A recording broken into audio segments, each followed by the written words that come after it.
Long before the rise of knights clad in shining armor, before banners of the Templars unfurled across European battlefields, there existed a world hidden in shadow, where whispers carried secrets older than kingdoms.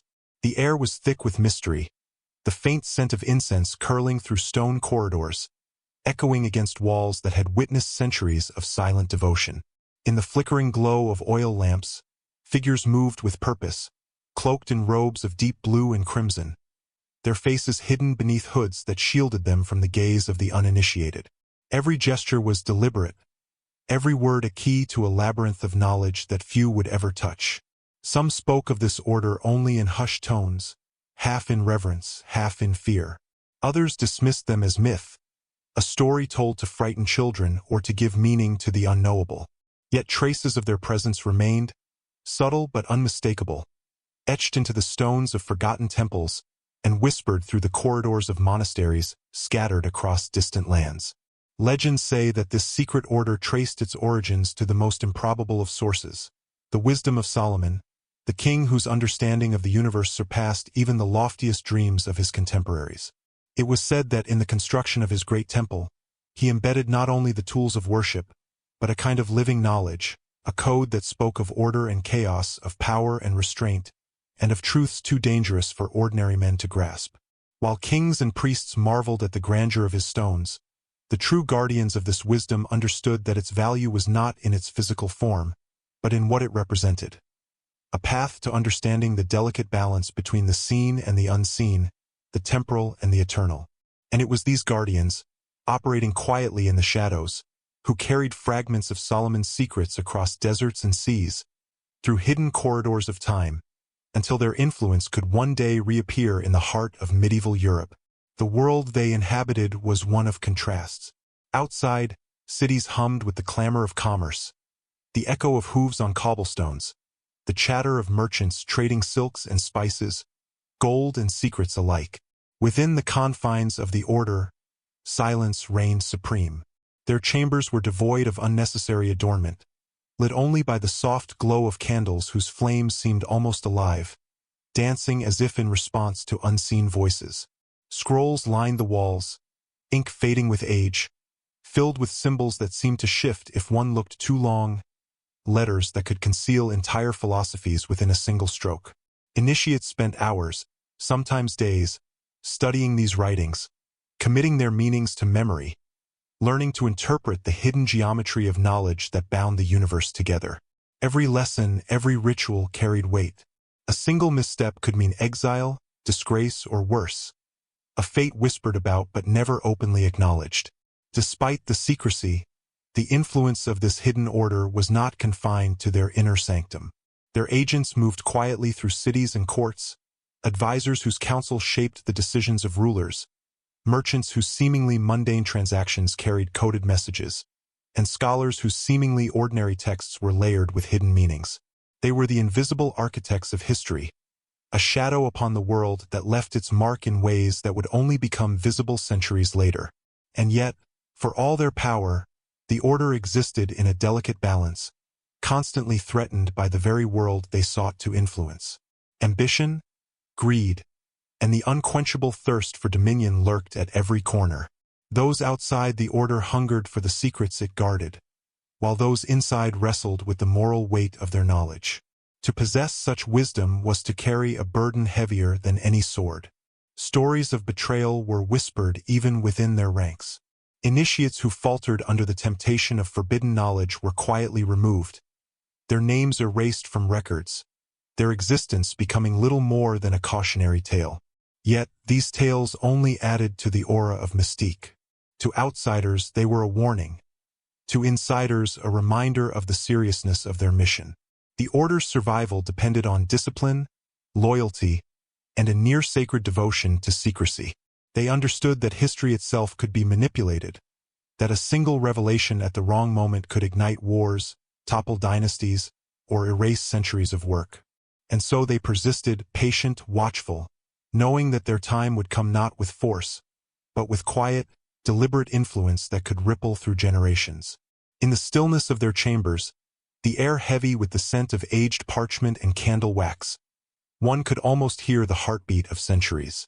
Initiates sat cross-legged on cold stone floors, tracing intricate symbols with trembling fingers, learning to align their minds with patterns invisible to the untrained eye. Teachers spoke in riddles, their voices low, measured, each phrase carrying multiple layers of meaning. There were no shortcuts, no easy paths to understanding. Progress was measured not in days or months, but in the subtle awakening of perception, the slow realization that the world held more than what appeared on the surface. Every observation, every lesson, was a step toward a greater truth, a truth that was as dangerous as it was beautiful. And with each revelation, the initiates began to understand the weight of what they carried, the responsibility that came with seeing beyond the ordinary, and the peril of being exposed to those who would exploit such knowledge. Outside, the world carried on, unaware of the silent currents that guided the fates of kings, armies, and empires. The distant clash of swords, the prayers of monks, the decrees of emperors, all were touched, however subtly, by hands hidden from view. The order moved like a shadow, leaving faint impressions in history that would puzzle scholars and historians for centuries. And yet, for all their careful planning, there was always an element of danger, an ever-present risk that their work would be discovered, misunderstood, or destroyed. This tension between revelation and concealment created a sense of urgency, a pulse that ran through every action, every ritual. The stakes were not merely personal, they were cosmic. The secrets they protected had the power to illuminate or to destroy, to guide or to corrupt.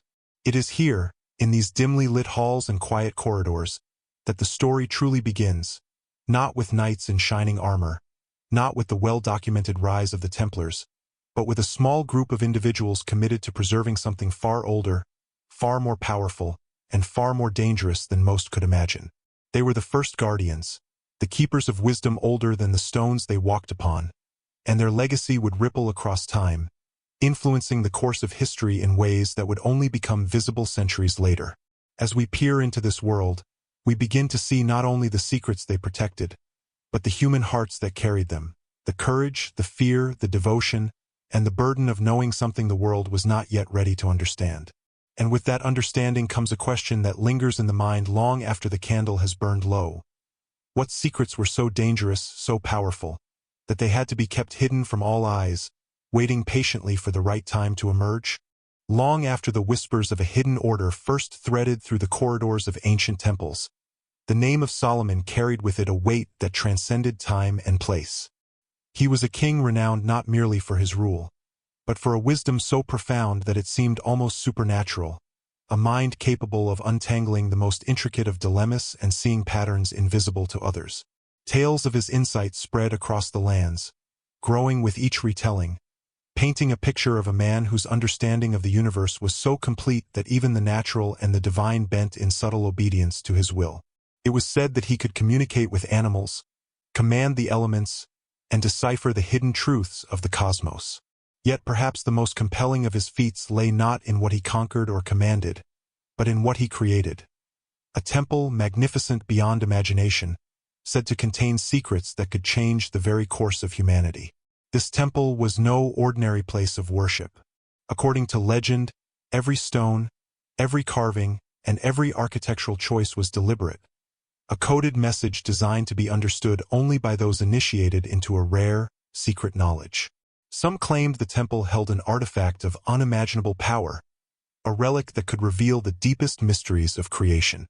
Others whispered that Solomon's wisdom had been condensed into hidden writings and cryptic inscriptions, safeguarded by a small cadre of devoted guardians. These individuals were not merely priests or scholars. They were initiates of a hidden discipline, trained to decipher the sacred codes and preserve them across generations. Their task was not one of domination or conquest, but of stewardship, ensuring that the knowledge survived in its purest form, shielded from those who might misuse it. Legends tell of the great Temple of Solomon as a place of paradox. Outwardly magnificent and imposing, yet inwardly filled with enigmas, secret chambers, and corridors designed to confuse even the most observant intruder. Some chambers were said to contain instruments of calculation and observation, tools to align the mind with celestial patterns. Others held scrolls inscribed in languages that were at once familiar and alien, meant to be interpreted only by those initiated into the order's discipline. Every ritual performed within those walls was charged with significance, a precise choreography that connected the physical, spiritual, and intellectual realms. The knowledge contained within the temple was not static. It demanded engagement, contemplation, and the kind of disciplined devotion that could take a lifetime to cultivate. For those unprepared, the temple's wisdom was perilous, capable of overwhelming the mind with truths too complex to comprehend. As centuries passed, the temple itself fell into legend, and yet the influence of Solomon's wisdom did not vanish. Stories of the temple and its secrets traveled along trade routes, whispered in markets, monasteries, and courts from Babylon to Alexandria, and later to distant Mediterranean shores. Merchants carrying spices and silks would also carry fragments of oral knowledge, carefully coded to pass unnoticed among ordinary conversation. Monks transcribed texts in quiet scriptoriums, unaware that the patterns they copied were more than simple decoration. They were hidden keys to unlocking ancient truths. In this way, Solomon's legacy became a shadow network of ideas, a thread running through the fabric of civilizations, almost invisible yet resilient and persistent. The secret order that claimed descent from Solomon did not see its role as merely preserving artifacts or scrolls.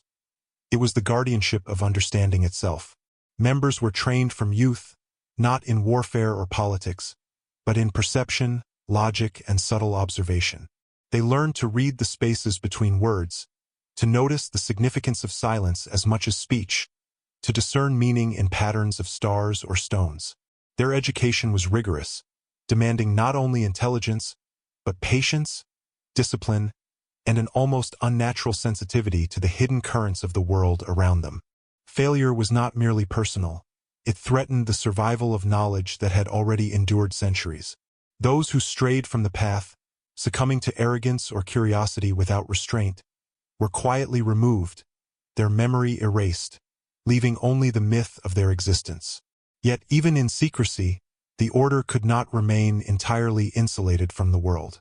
Kings and rulers, seeking counsel or guidance, sometimes found themselves in the presence of those who carried fragments of Solomon's wisdom. The advice offered was subtle, often cloaked in metaphor, appearing at first as philosophical musings rather than concrete strategies. Yet those with insight could detect patterns, anticipate events, and make decisions that seemed almost preordained.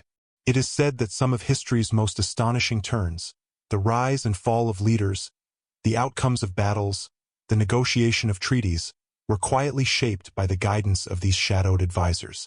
And still, their existence was almost entirely unrecorded, their influence concealed beneath layers of myth, rumor, and deliberate obfuscation. The allure of Solomon's wisdom was not solely in its practical application, but in its promise of understanding the universe itself. Some within the order believed that if the teachings were properly comprehended, they could offer insight into the divine order, revealing the hidden architecture of reality. They pursued patterns that connected human behavior, celestial movements, and the cycles of history into an intricate tapestry, each thread linked to another in ways invisible to ordinary perception. Their rituals were designed not for spectacle, but for alignment with mind, spirit, and cosmos. The discipline required was extreme, demanding meditation, study, and precise execution. And yet, despite the weight of responsibility, the work carried an almost intoxicating allure, the promise that one might glimpse the mechanics of fate itself. Stories tell of travelers encountering members of this secret order in distant lands, though these encounters were often fleeting, leaving only the faintest impression. A scholar in Alexandria might notice a peculiar pattern in a manuscript. A merchant in Tyre might witness a strange sign in a marketplace, and a pilgrim in Jerusalem might hear cryptic words in a whispered prayer. In each case, the encounter left more questions than answers, a faint awareness of a presence just beyond comprehension. It was as if the order existed simultaneously everywhere and nowhere, threading through human history with a subtle, invisible hand. Their true power lay not in overt force, but in their ability to shape perception, to seed ideas, and to ensure that certain truths survived when others were lost. Perhaps the most compelling mystery of all was the question of intention. Did the guardians act purely out of devotion, or did they have a greater ambition, a vision of how humanity should unfold under the guidance of hidden wisdom?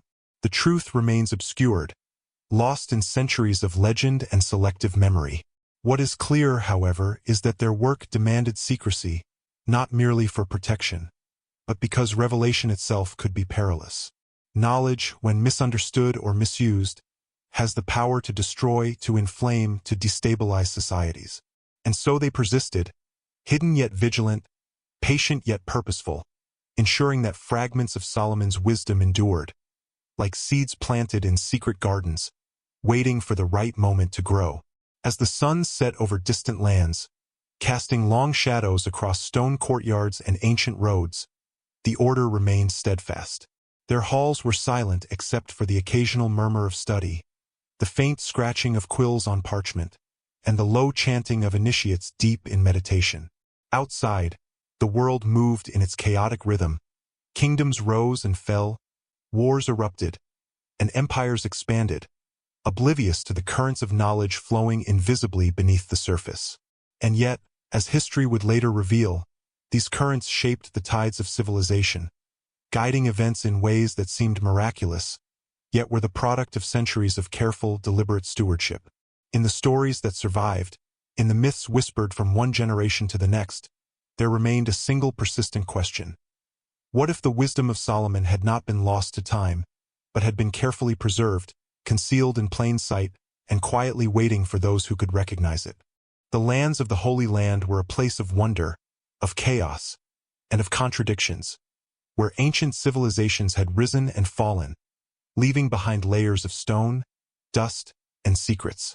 It was a land marked by the clash of empires, by the ceaseless ebb and flow of conquerors and refugees, where temples and palaces rose and crumbled, and yet in the spaces between, hidden currents of thought and devotion endured. Here, among the olive groves and sun-baked hills, the early guardians of Solomon's wisdom moved with care, their presence invisible to the common eye, yet resonant in subtle ways, shaping the flow of ideas, the preservation of texts, and the careful cultivation of knowledge that could survive centuries. Every city, every marketplace, every secluded monastery held traces of this hidden world, though few were aware of what lay beneath the surface of daily life. The Holy Land was not merely a stage for politics and warfare. It was a crucible for ideas, faiths, and secret alliances.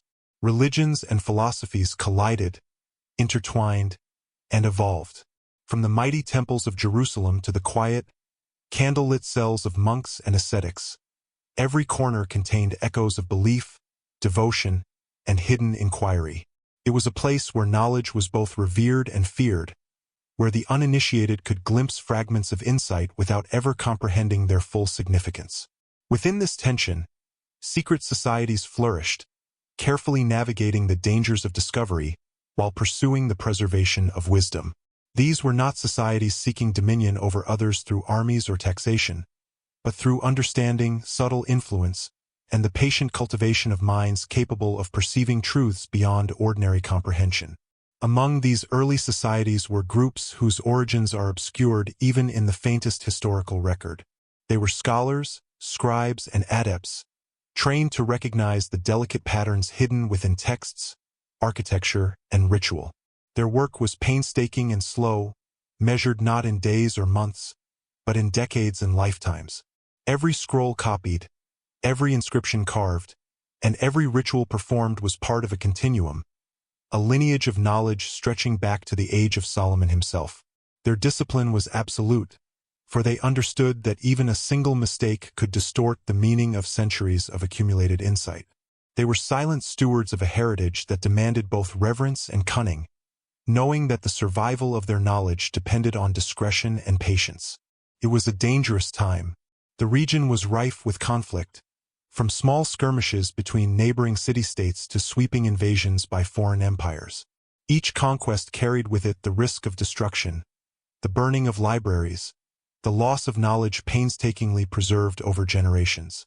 And yet, despite the ever-present danger, the guardians of hidden wisdom continued their work, moving texts, relocating manuscripts, and encoding secrets in ways that would remain invisible to the uninitiated. Some employed ciphers that could only be understood by those trained in the subtle geometry of language. Others hid knowledge within art, architecture, and sacred symbols, ensuring that the truth could survive even if the physical documents were lost or destroyed. This was a world of extreme caution and extraordinary foresight, where the line between success and obliteration was narrow and unforgiving. The political landscape added further complexity. The rise and fall of kingdoms, the shifting alliances of rulers, and the ceaseless struggle for dominance created a perilous environment for those who sought to preserve knowledge rather than wield power openly. To navigate this world required not only intelligence, but the ability to read human nature with the precision of a mathematician, to know when to speak, when to act, and when to remain entirely invisible. Members of these early orders understood that knowledge itself could be weaponized, that a single revelation in the wrong hands could ignite violence, topple rulers, or distort entire societies. Their vigilance was absolute, and their methods subtle, for the stakes were nothing less than the survival of civilization's deepest truths. It was also a land of profound spirituality. Pilgrims arrived from distant regions, bringing with them not only devotion, but fragments of knowledge, stories, and interpretations that had traveled across deserts and seas. The guardians absorbed these influences, carefully integrating what was useful and discarding what could corrupt or mislead. In this way, their understanding became richer, more nuanced, and more resilient. Yet the very act of collecting and preserving wisdom exposed them to risk. Foreign powers, jealous rivals, and inquisitive minds could unravel their efforts if vigilance faltered. In response, the orders developed elaborate systems of secrecy, coded messages, concealed manuscripts, and rituals designed to test the comprehension and loyalty of every initiate. Knowledge was never simply passed on. It was earned through discipline, patience, and the capacity to perceive what lay beneath the surface of ordinary reality. Despite these dangers, there were moments of extraordinary beauty and connection. In the quiet of a candlelit chamber, a master might guide an apprentice to recognize a subtle pattern in a scroll, revealing a connection between events centuries apart. On the steps of a temple, sunlight might fall in a precise alignment, illuminating a symbol hidden for generations, a secret meant only for those who could understand its language. These were moments of revelation, of awe, and of profound emotional resonance. They reminded the guardians that their work was not merely an intellectual exercise, but a spiritual calling, a communion with knowledge so vast that it seemed to bridge the gap between human understanding and the divine order of the universe. And yet, for all their care, not all traces of this wisdom were preserved perfectly. Manuscripts were lost, destroyed, or deliberately concealed to protect them from discovery. Some knowledge survived only as rumor or legend, passed down orally in cryptic phrases that could be misinterpreted, misunderstood, or forgotten entirely. It is in this space between certainty and speculation that much of the intrigue of the Holy Land's hidden orders resides. Scholars, historians, and seekers centuries later have been fascinated, perplexed, and sometimes misled by these fragments. Yet even the faintest traces speak to a reality far richer and more complex than the surface of history suggests. Travelers and chroniclers recorded fragments of what they saw, often unaware of the deeper significance. A monk might note the precise alignment of a stone doorway. A merchant might observe a strange ritual in a courtyard. A soldier might glimpse a figure performing a silent, intricate gesture that seemed meaningless at the time. Each observation was a tiny piece of a vast puzzle, hints of a network that operated beyond the reach of ordinary perception. When considered together, these traces reveal a pattern, a lineage of knowledge stretching from the temples of Solomon, across deserts and kingdoms, into the hands of those capable of guarding it without succumbing to the temptation of misuse. By the time the first Crusaders began to stir in Europe, the hidden currents of the Holy Land had already influenced the minds of scholars, rulers, and visionaries for centuries. These early guardians of Solomon's wisdom had ensured that knowledge endured through political upheaval, through conquest, through the passage of generations, always ready to emerge when the world was prepared to receive it. Their legacy was subtle, often imperceptible, yet profoundly consequential, shaping the very foundation upon which later orders, including the Templars, would build. The question that lingers, echoing through time like the faintest whisper in a vast cathedral, is the same one that would haunt all who later sought to uncover the truth. How much of what we take for granted as history has been shaped not by visible events, but by the careful stewardship of those who dwell in the shadows, guardians of knowledge older than kingdoms and empires? In the end, the Holy Land itself stands as both witness and participant in this story, a place where stone, sand, and sun have silently observed the rise and fall of civilizations, and yet have preserved in their hidden corners the faint traces of wisdom too fragile to survive in the open. Every olive tree, every ruined wall, every winding alleyway holds echoes of the guardians who walked there centuries ago.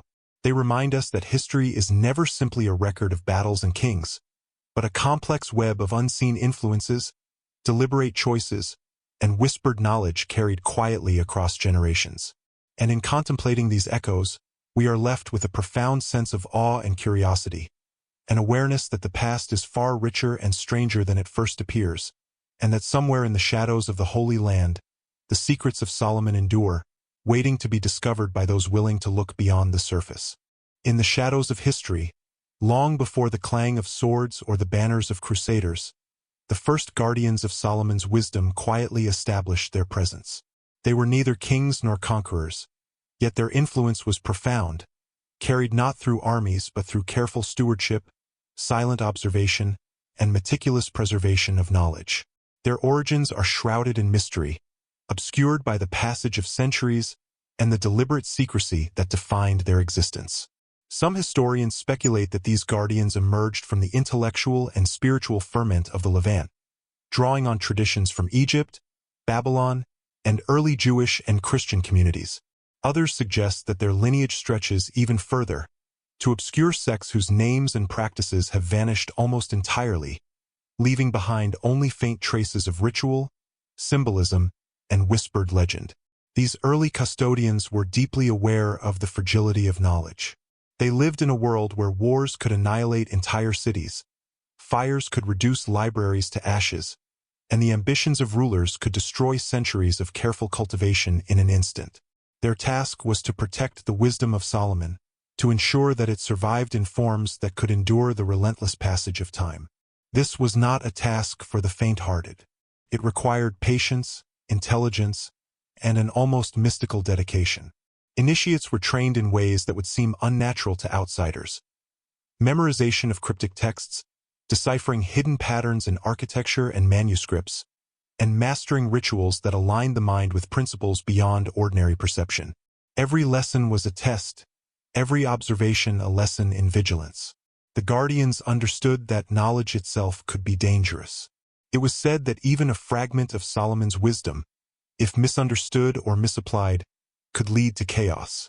And so the order cultivated a strict discipline, balancing the pursuit of insight with the restraint to wield it wisely. Initiates learned that curiosity alone was insufficient. It had to be tempered with patience, humility, and awareness of consequence. This duality of illumination and caution defined the essence of the order. They were scholars, philosophers, and mystics, yet their existence was inseparable from secrecy. To be known was to be vulnerable, and vulnerability was a luxury that the guardians could never afford. Despite their cloistered lives, the order's influence extended far beyond their secluded chambers. Through scholars, merchants, and subtle political intervention, they shaped the intellectual and spiritual currents of the ancient world. Their presence was most apparent in places where cultures intersected. Bustling trade cities, monastic libraries, and temples where different faiths and philosophies converged. Here, fragments of Solomon's wisdom were woven into the fabric of learning, disguised as allegories, symbols, and architectural designs. Those capable of perceiving these hidden layers could glimpse a reality that others could not, a reality in which knowledge acted as a quiet, invisible force guiding the course of events. The guardians were masters of concealment. Texts were encoded in ways that required not only literacy, but a deep understanding of symbolic relationships and esoteric logic. Messages were hidden in plain sight, embedded in the design of buildings, the flow of rituals, or the arrangement of sacred artifacts. Even the simplest of gestures, A bow, a phrase in a chant, the direction of a candle's flame, could carry meaning for those trained to see it. The purpose of such methods was not merely protection, but cultivation. Only those capable of disciplined study, reflection, and perception could unlock the true power of the knowledge. Others might glimpse its surface, but the depths remained obscured, safeguarded by the very complexity that ensured its survival. The social and political environment of the Levant was equally challenging. Empires rose and fell, each bringing new rulers, new religions, and new threats to the preservation of knowledge. Conquerors could destroy manuscripts, priests could suppress ideas, and factions could distort history for political gain.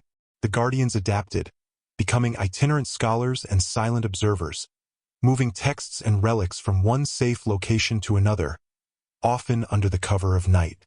Their networks were intricate and resilient, spanning cities, regions, and even nations. In doing so, they established a form of continuity, ensuring that even when one branch of the order was compromised, others could continue the work without interruption. There was also a deeply spiritual dimension to their mission. The guardians did not simply protect knowledge. They sought to understand it, to align their minds with the principles it contained. Meditation, ritual, and contemplation were central to their lives. Through these practices, they cultivated the capacity to perceive patterns and connections invisible to ordinary observation. The line between scholarship and devotion blurred, creating a holistic approach in which intellectual inquiry and spiritual discipline were inseparable. This duality gave the order its strength, allowing it to endure in environments where raw power or brute force might fail. Some of the earliest accounts of these guardians suggest that they were not merely passive keepers, but active participants in shaping the intellectual and spiritual climate of the ancient world. Scholars writing in Alexandria or Antioch, unaware of the order's guidance, might still reflect patterns or philosophies influenced by its members. Monks in distant monasteries could encounter subtle textual clues pointing toward deeper truths, while merchants or travelers might unknowingly carry fragments of wisdom embedded in allegories, parables, or coded texts. It is difficult to measure the true extent of the order's impact, but it is clear that their presence resonated across cultures, influencing thought and shaping events in ways that were subtle yet profound. The guardians also cultivated a sense of community among themselves, bound not by political allegiance or wealth, but by shared purpose and discipline. Initiation was rigorous and selective, designed to ensure that only those capable of understanding and safeguarding the wisdom would be admitted. Those who failed were quietly removed, their existence erased from records, leaving behind only the faintest echoes of their presence. Loyalty was absolute, for betrayal could mean not only the loss of knowledge but the endangerment of countless lives.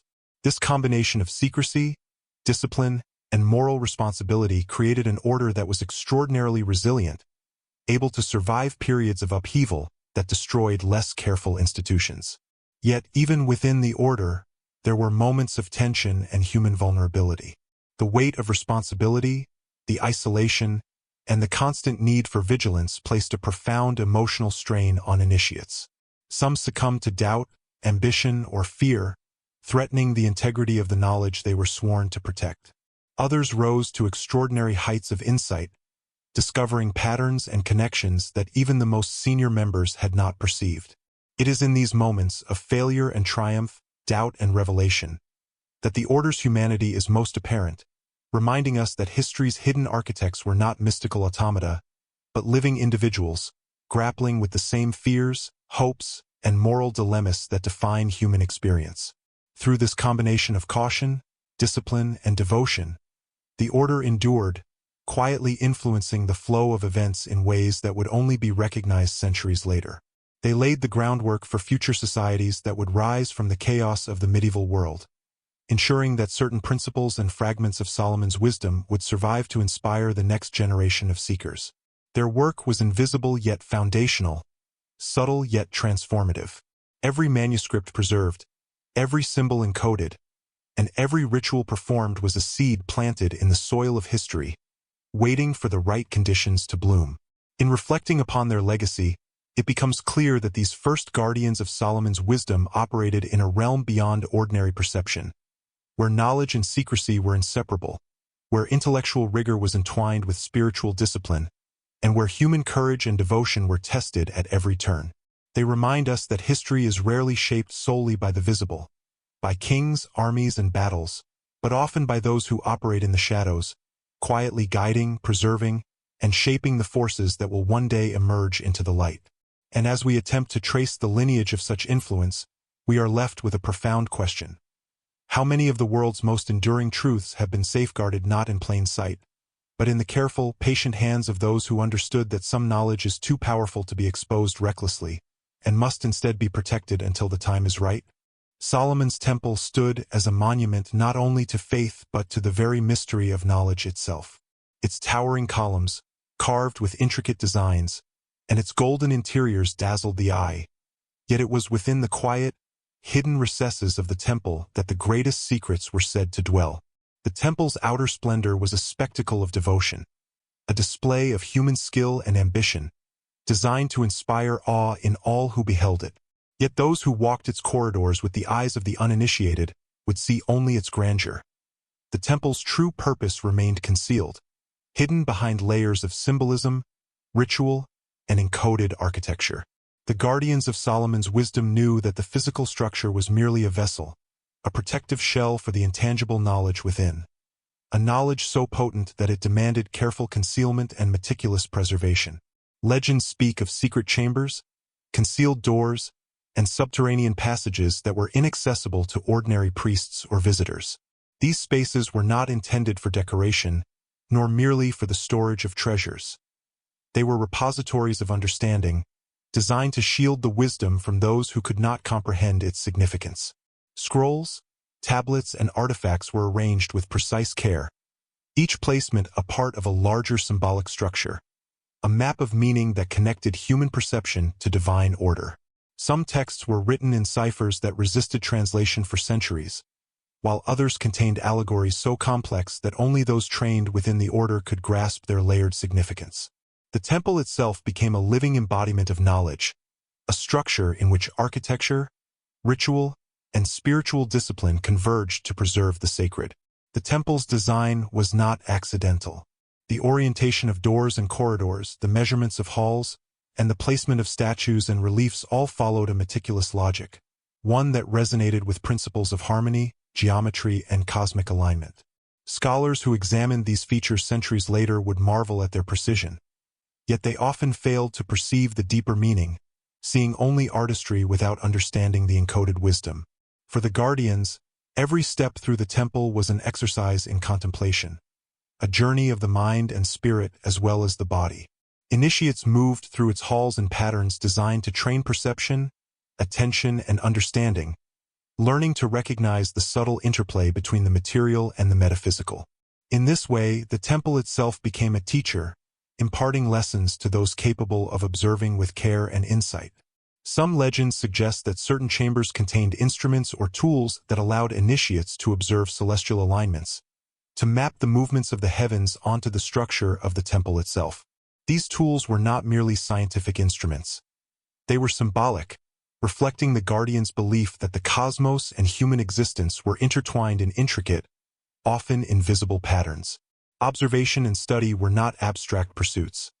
They were practices that connected the mind to the rhythms of the universe, fostering insight into forces that shaped history, human behavior, and the destiny of nations. In this context, the temple's design was not only a reflection of Solomon's wisdom but also a practical instrument for preserving and transmitting it across generations. Yet the temple's secrets were not revealed freely. Access to inner chambers, sacred texts, and esoteric rituals was restricted to those deemed capable of understanding and safeguarding the knowledge. Initiation into the order required more than intelligence. It demanded discipline, patience, and moral integrity. Those who sought the wisdom without readiness risked confusion, delusion, or even spiritual peril. Stories speak of apprentices who faltered, overwhelmed by the complexity of the teachings, and were quietly removed from the order, their existence erased from records to protect the integrity of the knowledge. This strictness ensured that the temple's secrets remained intact, guarded against both accidental misuse and deliberate exploitation. The temple's significance extended beyond its physical presence. It became a focal point for networks of knowledge, linking distant regions and generations. Travelers, pilgrims, and merchants carried stories of its magnificence, of chambers that seemed to shift and rearrange themselves, and of rituals that hinted at understanding beyond ordinary comprehension. These tales, though often distorted by time and retelling, helped preserve the memory of the temple's hidden purpose. Those attuned to its significance could detect subtle patterns in these accounts, glimpses of the larger structure of wisdom that had been carefully concealed. In this sense, the temple functioned as both a physical sanctuary and a symbolic node in a broader web of esoteric knowledge, connecting minds and hearts across centuries. The guardians of Solomon's wisdom also understood the danger of exposure. The power contained within the temple was immense, not in a material sense, but in the potential to alter human understanding and societal order. Knowledge without discretion could become a weapon, inciting greed, fear, or ambition beyond measure. The guardians' rituals, their coded texts, and the very design of the temple were all part of a protective framework, ensuring that the wisdom would not be revealed prematurely. Secrecy was not merely a precaution, it was an ethical imperative. To reveal too much too soon could destabilize kingdoms, corrupt rulers, or mislead generations. Thus, the guardians worked quietly, invisibly, shaping history not through force but through careful guidance and preservation. The temple's legacy persisted even after its destruction, enduring in fragments of texts, oral traditions, and the architecture of subsequent sacred sites. Initiates carried knowledge into new lands, adapting practices to survive political upheavals, wars, and conquests. Symbols embedded in the temple reappeared in distant regions, subtly influencing the construction of religious and royal edifices, as well as ritual practices that echoed Solomon's wisdom. Even in exile, the order maintained continuity, ensuring that the essence of the temple's teachings endured, awaiting a time when they could be rediscovered and understood by those prepared to receive them. Within this context, it becomes apparent that the temple was more than stone and gold. It was a living, breathing repository of knowledge, a framework through which the world could be interpreted and understood. Its chambers, hidden passages, and sacred artifacts were not relics for admiration alone. They were instruments of insight, guiding those capable of understanding toward truths that transcended ordinary perception. And although centuries would pass, the echoes of its influence would ripple through time, laying the groundwork for secret societies, mystical orders, and eventually the Templars, who would inherit, reinterpret, and continue the Guardian's mission in ways both visible and invisible to the wider world. The human element cannot be overlooked. The Guardians who walked the temple's halls were not abstract figures. They were individuals of courage, discipline, and devotion, fully aware of the weight they carried. They lived in a constant tension between curiosity and restraint, intellect and morality, devotion and secrecy. Their daily lives involved study, ritual, meditation, and the painstaking preservation of texts and artifacts.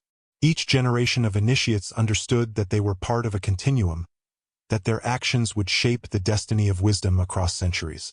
The burden was immense, yet the sense of purpose, of connection to something eternal, imbued their lives with meaning that transcended ordinary experience. In contemplating Solomon's temple, one is struck not only by its physical grandeur but by the depth of its hidden significance. Every stone, every measurement, every symbol carried layers of meaning designed to endure, to instruct, and to protect. The temple exemplified the balance between revelation and concealment, a principle that guided the Guardians across generations. It reminds us that knowledge, when handled with care, can be a source of enlightenment and guidance. When mishandled, it can become destructive. And it is this delicate balance, preserved in the silent corridors of the temple, that forms the foundation of the hidden legacy carried forward by the Guardians, whose influence would echo for centuries beyond the walls themselves. Even today, the mysteries of Solomon's temple continue to captivate imagination. Archaeologists, historians, and seekers of esoteric knowledge have attempted to reconstruct its design, decode its symbols, and understand the principles that guided its construction. While much remains lost, The enduring fascination reflects the temple's profound impact on human consciousness. It was never merely a building. It was a crucible of wisdom, a bridge between the human and the divine, and a testament to the enduring power of knowledge carefully preserved in secrecy. And as we imagine its hidden chambers, the encoded scrolls, and the quiet guardians who walked its halls, we begin to sense the magnitude of what it represented. Not just the glory of a king, but the persistence of human curiosity, discipline, and the quest for understanding that transcends generations. Long after the grandeur of Solomon's temple faded into legend, the wisdom it contained did not disappear. Instead, it moved silently across time, carried in delicate fragments by those who understood its true value. These were the guardians, scholars, and initiates who recognized that knowledge, like water, must flow but also be contained, that it could nourish or destroy depending on how it was handled. Scrolls were copied meticulously by candlelight in monastic chambers, their fragile surfaces inscribed with characters designed not merely to convey meaning, but to conceal it from the uninitiated. Margins, spaces between lines, even the direction of ink strokes could hold hidden codes, a language within a language that only the trained eye could interpret. Each scroll was a labyrinth, a puzzle meant to test the patience, intellect, and moral integrity of those who sought to understand it. These manuscripts were more than repositories of religious or philosophical thought. They were keys to a hidden architecture of understanding, a framework connecting human behavior, cosmic order, and spiritual insight. Knowledge was never static. It was a living, evolving system. A single generation of guardians might add interpretations, annotations, or corrections, preserving continuity while adapting to the changing world. Through this careful stewardship, fragments of Solomon's wisdom survive the upheavals of history. Conquests, plagues, fires, and the endless churn of empires that threatened to erase all memory of the past. The guardians understood that knowledge was fragile, yet immensely powerful, capable of shaping destinies if it survived intact. The process of transmission was deliberate and painstaking. Initiates often spent years mastering the art of reading, copying, and interpreting texts, learning to discern both literal meaning and the hidden structures beneath. Some scrolls contained layers of allegory, metaphor, and numeric symbolism, while others relied on complex visual arrangements that encoded patterns imperceptible to the untrained mind. Teachers imparted lessons slowly, emphasizing the need for discipline, patience, and focus. One careless gesture, one misinterpretation, could distort the meaning of a text and potentially unleash confusion or harm. This exacting approach cultivated not only intelligence, but a kind of spiritual attunement, a sensitivity to the subtle harmonies and dissonances that governed both the visible and invisible world. Yet these ancient networks of wisdom were not hermetically sealed from the world. They moved quietly through bustling cities, remote monasteries, and secluded temples, carried by merchants, pilgrims, and scholars whose journeys were carefully orchestrated to protect the knowledge. A merchant traveling from Alexandria to Tyre might carry spices and silks alongside a carefully encoded scroll, his mundane transactions disguising the flow of wisdom across borders. In monasteries, monks might encounter texts that seemed ordinary at first glance, only to recognize the hidden structure after years of careful study. Through these conduits, the knowledge of Solomon's temple seeped subtly into human civilization, influencing thought and practice long before it was ever written into formal history. The guardians were acutely aware of the danger that knowledge posed in the wrong hands. Wisdom without understanding could become a weapon, inciting ambition, fear, or chaos. It was this awareness that shaped the extreme secrecy of their work. They developed methods of encoding, concealment, and redundancy to ensure that even if one thread of the network were destroyed, the knowledge itself could survive elsewhere. Scrolls were divided, symbols were disguised within art or architecture, and oral traditions were passed only to those who demonstrated the requisite discipline and insight. In this way, the preservation of knowledge was both an intellectual and moral endeavor, requiring not only sharp minds but ethical guardianship. The manuscripts themselves were objects of fascination. Some were crafted on papyrus, others on vellum, and all bore the marks of meticulous labor. The ink, pigments, and scripts were chosen for longevity, designed to withstand the ravages of time. Margins were filled with annotations, diagrams, and symbols that might seem meaningless without the key, yet contained profound layers of understanding. The guardians' meticulous care ensured that the wisdom could be transmitted across generations, often hidden in plain sight, awaiting the careful eye of a worthy initiator. Every copied scroll was both a physical object and a vessel of living understanding, its creation an act of devotion as much as scholarship. Beyond their physical form, these texts carried the imprint of human consciousness, reflecting the spiritual and emotional journey of their creators. Scribes infused their work with intention, meditation, and moral reflection, recognizing that knowledge was inseparable from the character of those who bore it. A careless or selfish hand could distort meaning, while a disciplined, devoted mind could illuminate truth for centuries to come. This human element gave the manuscripts their vitality, ensuring that they were more than static records. They were living conduits of wisdom, shaped by devotion, care, and insight. Some manuscripts contained warnings, allegories, or puzzles, designed to test the reader. Initiates were challenged to think critically, to observe patterns, and to recognize subtle connections between seemingly disparate elements. This was not simply an intellectual exercise. It was a form of moral training, cultivating discernment, humility, and patience. Only those capable of integrating understanding, character, and perception could truly access the wisdom contained within. The process was arduous, yet the rewards were profound. Glimpses of universal patterns, insight into the flow of human destiny, and a sense of alignment with forces beyond ordinary perception. In addition to preserving knowledge, the guardians used these texts to subtly influence the broader world. Ideas embedded within allegories or symbols could permeate culture without being recognized as originating from the order. Architecture, ritual, and scholarly work often bore traces of this influence, from the design of sacred spaces to the ethical frameworks that guided communities. The guardians understood that direct intervention was often dangerous or impossible, yet through careful placement of knowledge, they could shape the currents of thought and action in ways that unfolded over centuries. Their influence was subtle, almost invisible, yet profound in its long-term impact. It is said that some of the most remarkable ideas survived in the margins of seemingly mundane manuscripts. A scholar copying a religious text might add a note, a diagram, or a phrase that seemed incidental but contained coded insight. These fragments traveled quietly, unnoticed by most, until someone trained to recognize their significance could unlock the hidden meaning. In this way, the wisdom of Solomon's temple was not confined to a single location or generation. It was mobile, adaptive, and resilient, capable of enduring even the destruction of cities, the loss of libraries, and the rise and fall of empires. Ultimately, these manuscripts and the networks that preserved them were a testament to human perseverance, intelligence, and devotion. They remind us that history is not shaped solely by rulers, armies, or visible events, but by those who work quietly, patiently, and with moral purpose to safeguard understanding that is greater than themselves.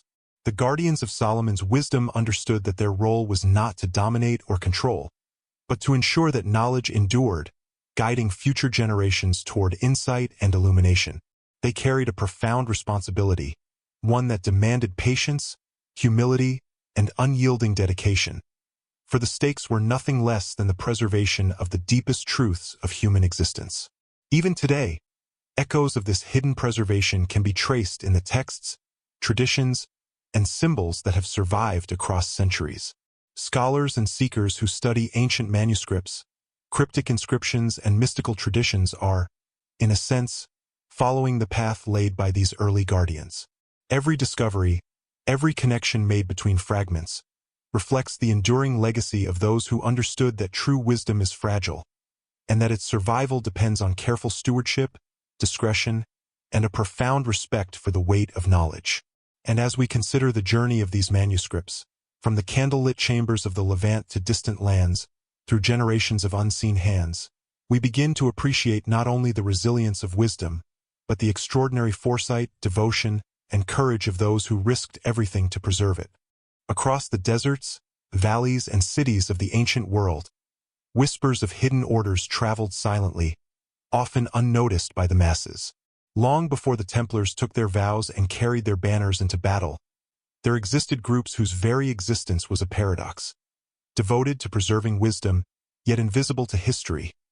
Guardians of profound knowledge, yet hidden in plain sight.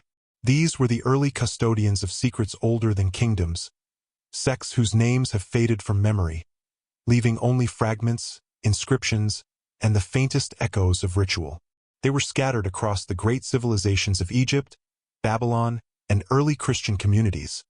Their methods diverse but their purpose singular, to ensure that knowledge, once revealed, could illuminate rather than destroy, guide rather than corrupt. These societies thrived in the margins of power, operating in the spaces where ordinary rulers and armies rarely ventured. Their sanctuaries were not always grand, nor their libraries always vast. Some existed within quiet chambers in monasteries or under the domes of hidden temples. Others met in the open, disguised by commerce or pilgrimage, their rituals masked by common activity. A market in Alexandria, a temple courtyard in Babylon, a quiet grove outside Jerusalem. Anywhere could become a node in the network, a point through which wisdom flowed, carefully shielded from those unprepared to perceive its true meaning. Every action, from copying texts to observing patterns in nature, was deliberate. Every gesture, every word, every symbol carried multiple layers of significance, accessible only to those trained to recognize it. The orders were intensely disciplined, often adopting practices that would seem unusual or even mystical to outsiders. Initiates were trained in meditation, observation, and the interpretation of symbols that spanned language, architecture, and natural patterns. The study of the heavens, the cycles of the moon, the alignment of stars, all could inform understanding of earthly events. Their work was at once intellectual and spiritual, a holistic approach to knowledge that combined logic, intuition, and moral responsibility. To be part of such a society required more than intelligence. It demanded patience, integrity, and an unwavering commitment to the preservation of truth. Those who faltered, who sought personal gain or misused the knowledge, were quietly removed, their contributions erased, leaving no trace of their existence. Despite their secrecy, these early orders were not isolated. Information traveled along hidden corridors, through networks of merchants, pilgrims, scholars, and travelers who carried knowledge across vast distances. A merchant might transport a scroll alongside spices. A scholar might incorporate coded wisdom into commentary on scripture. A traveler might witness a ritual and, consciously or unconsciously, pass the memory forward. These subtle transmissions ensured continuity, allowing knowledge to survive even when political upheaval, war, or natural disaster threatened physical repositories. The orders were adept at adaptation, understanding that permanence relied not on static preservation, but on flexible, cautious dissemination. The wisdom they guarded was varied, reflecting the civilizations they inhabited. Egyptian orders preserved knowledge of geometry, astronomy, and ritual, linking human experience to cosmic patterns. Babylonian scribes contributed insight into mathematics, astrology, and the cycles of history. Early Christian communities recorded moral and spiritual lessons, sometimes hidden within parables, symbols, or ritual practices. In each case, the orders recognized that knowledge could not exist in isolation.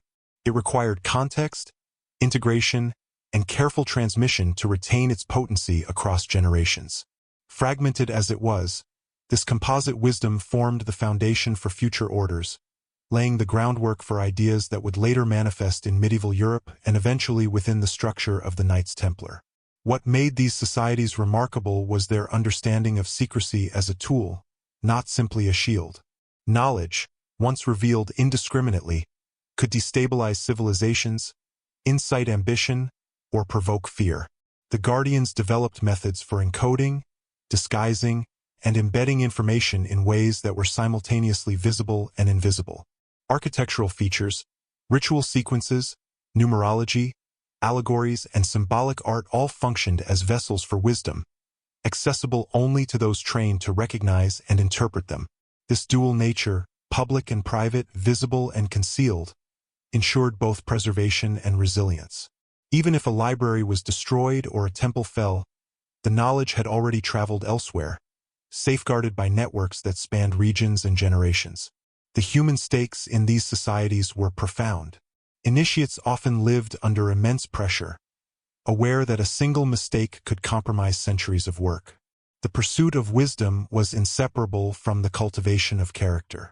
Patience, integrity, and humility were as essential as intellect. Stories survive, though fragmentary, of initiates who risked life and reputation to safeguard texts, hide artifacts, or relocate knowledge across dangerous terrain. These were not acts of heroism for recognition or reward, but quiet, deliberate choices made in service of a mission that transcended the self. In this sense, the orders functioned as moral as well as intellectual institutions, where human courage and virtue were inseparable from scholarly or mystical achievement. Conflict, naturally, was never far away. Empires rose and fell with alarming frequency, and rulers often viewed independent centers of knowledge with suspicion. Temples were looted, libraries burned, and monasteries destroyed, sometimes as acts of conquest, sometimes as expressions of ideology.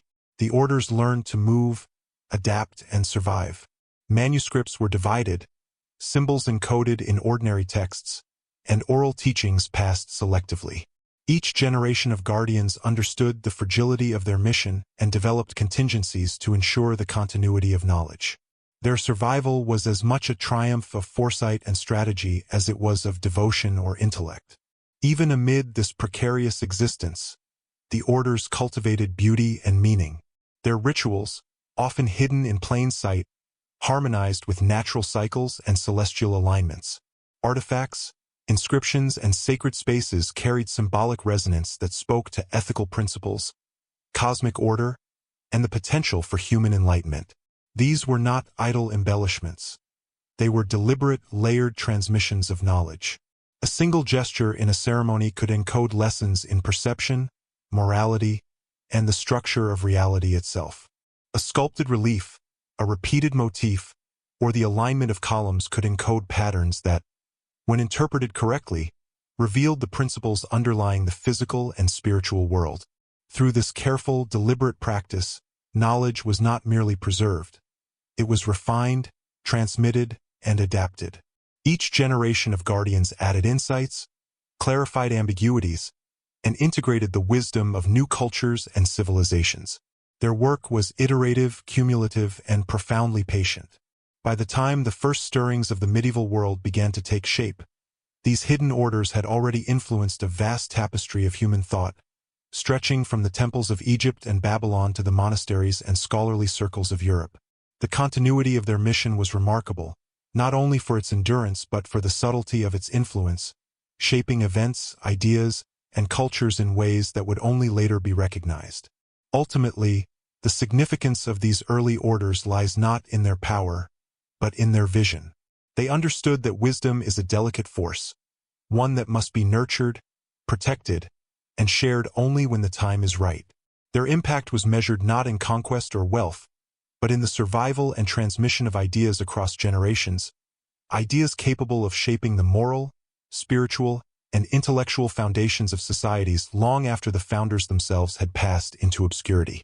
They remind us that the course of history is influenced not only by visible actors, kings, armies, and empires, but by those who operate in the shadows, quietly guiding, preserving, and shaping the knowledge that endures beyond the rise and fall of civilizations. And as we trace the faint echoes of these societies in manuscripts, rituals, and architectural patterns, we begin to glimpse the extraordinary resilience of human understanding. Even centuries later, their influence resonates, hidden in symbols, texts, and traditions that continue to inspire, challenge, and provoke curiosity. The story of these hidden orders is a testament to the extraordinary foresight, patience, and devotion required to safeguard knowledge against the ravages of time, conflict, and human ambition. They were the invisible architects of civilization, threading a lineage of wisdom through the ages, laying the foundation for the secretive orders that would later emerge in medieval Europe, including the Knights Templar, whose own legacy would echo the principles, discipline, and devotion of those who came before. Across the sun-baked coasts and bustling ports of the Mediterranean, subtle currents of knowledge moved invisibly, carried by those attuned to its rhythm. These whispers of wisdom traversed cities and kingdoms, slipping unnoticed between the hands of merchants, sailors, and pilgrims. A merchant in Tyre might trade saffron and silks while also transporting a scroll carefully hidden within a chest of fabrics, its text encoded with meanings only a trained mind could decipher. A scholar in Alexandria could receive an obscure manuscript, seemingly ordinary in appearance, yet containing patterns and allegories pointing to truths that had survived centuries. Even the casual traveler might encounter symbols, gestures, or inscriptions, fleeting yet laden with significance, leaving a faint imprint on memory that could bloom into understanding decades later. The Mediterranean was not merely a hub of commerce. It was a vast, interconnected network of ideas, a living conduit through which the secret knowledge of ancient orders flowed. This subtle transmission required extraordinary caution. Knowledge could be both fragile and dangerous, and the guardians of these currents were acutely aware that revelation carried risk. A single misstep could expose a scroll to the wrong eyes, a gesture to an untrained observer, or a conversation to someone ill-intentioned. In response, methods of concealment became increasingly sophisticated. Information was layered, often disguised within allegories, encoded scripts, or even architectural forms. Messages could travel in a ciphered phrase within a commonplace text, in a carved relief on a temple wall, or hidden in a song carried across the waves by traveling minstrels. This invisible language of the Mediterranean allowed wisdom to spread without exposure, weaving a delicate web that connected distant communities without alerting those who might misuse it. The network of knowledge extended across social strata. Scholars were drawn to its subtle threads, curious students initiated into selective circles of study, and merchants or travelers unknowingly became carriers of fragments of truth. Each node in this invisible chain reinforced the other, creating resilience that allowed wisdom to survive even in the face of political upheaval, war, or natural disaster. A city might fall to invaders, libraries might burn, but the encoded knowledge had already moved elsewhere, safeguarding continuity. It was a system both delicate and enduring, operating on patience, observation, and foresight, where the impact of an individual's action could ripple across generations without immediate recognition. The Mediterranean itself, with its shifting tides and bustling trade routes, provided both opportunity and cover. Travelers moved constantly, crossing continents, visiting ports, and interacting with diverse cultures. In these interactions, knowledge was exchanged cautiously. A phrase here, a symbol there, a carefully hidden annotation in a text. All could carry wisdom without revealing itself openly. Trade and travel became the arteries of hidden learning, ensuring that even distant lands remained connected through these unseen currents. The guardians understood that mobility was crucial. Knowledge confined to a single place was vulnerable to destruction, yet knowledge in motion could survive centuries, resilient against both time and conflict. Architecture and urban design played a role in this subtle dissemination. Temples, ports, and marketplaces were constructed with symbolic precision, embedding hidden meanings into their very layout. Columns, arches, and inscriptions were arranged not only for aesthetic or structural reasons, but to encode knowledge accessible only to those trained in its interpretation. A casual observer might notice nothing, yet for a trained initiate, these features conveyed insight into cosmology, mathematics, or spiritual philosophy. Even mundane urban details, street alignments, building proportions, or the placement of statues, could carry layered significance, subtly transmitting wisdom to those who knew how to perceive it. The guardians also relied on ritualized patterns in daily life to reinforce and transmit their knowledge. Market interactions, ceremonial gestures, and religious observances were often infused with symbolic meaning. A nod, a bow, a repeated phrase, or the way incense was burned could encode centuries of insight, passing it silently to those prepared to see. This approach ensured that wisdom could persist even when physical texts were scarce or vulnerable, carried instead through memory, ritual, and observation. It required initiates to be observant, disciplined, and attuned to nuance, training them to perceive the extraordinary within the ordinary. Despite their precautions, threats were constant. Political instability, religious upheaval, and military campaigns all posed dangers to the preservation and transmission of knowledge. Empires expanded and contracted with brutal efficiency, often destroying libraries, temples, and schools. In response, the guardians adapted. Knowledge was split, duplicated, and dispersed to safe locations. Codes were updated, allegories revised, and oral traditions transmitted selectively. This constant vigilance was a testament to their foresight, patience, and unwavering commitment to safeguarding wisdom for future generations. Every generation inherited the responsibility of protection, refining the methods of concealment, and ensuring that even in the face of catastrophe, fragments of understanding survived. Human agency was critical to this process. It was not enough for knowledge to exist. It had to be recognized, interpreted, and applied responsibly. Initiates underwent rigorous training to ensure both intellectual and moral readiness. They learned to discern patterns, understand symbolism, and integrate knowledge across disciplines, connecting cosmology, mathematics, ethics, and spirituality into a cohesive framework. Mistakes were costly, not only in practical terms but in ethical consequences. A misapplied insight could distort societies or mislead rulers. For this reason, guardians emphasized character alongside intellect, ensuring that wisdom was guided by integrity, patience, and restraint. The Mediterranean, therefore, was both a conduit and a classroom. Its waters, shores, and cities provided the context in which knowledge moved, evolved, and adapted. Initiates observed patterns in trade winds, celestial alignments, and cultural interactions, integrating them into their understanding of both the visible and invisible world. Travel became an education, observation became a discipline, and subtle influence became a form of stewardship. By moving knowledge through these channels, the guardians ensured that it was neither stagnant nor vulnerable, allowing it to flow into regions and generations otherwise isolated from its original source. Even in moments of apparent mundanity, the currents of wisdom persisted.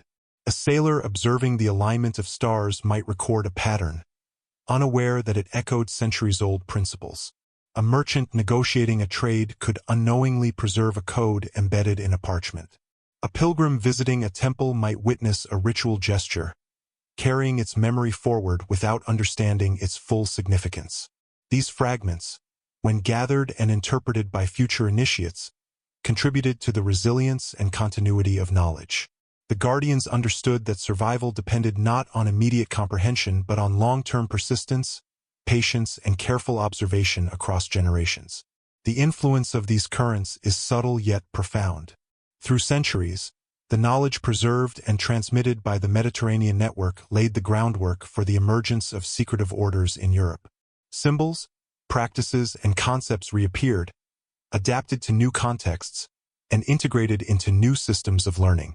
These currents connected the ancient world to the medieval, linking the wisdom of Solomon, the guardians of the Holy Land, and the initiates of Europe in a continuous, though largely invisible, lineage.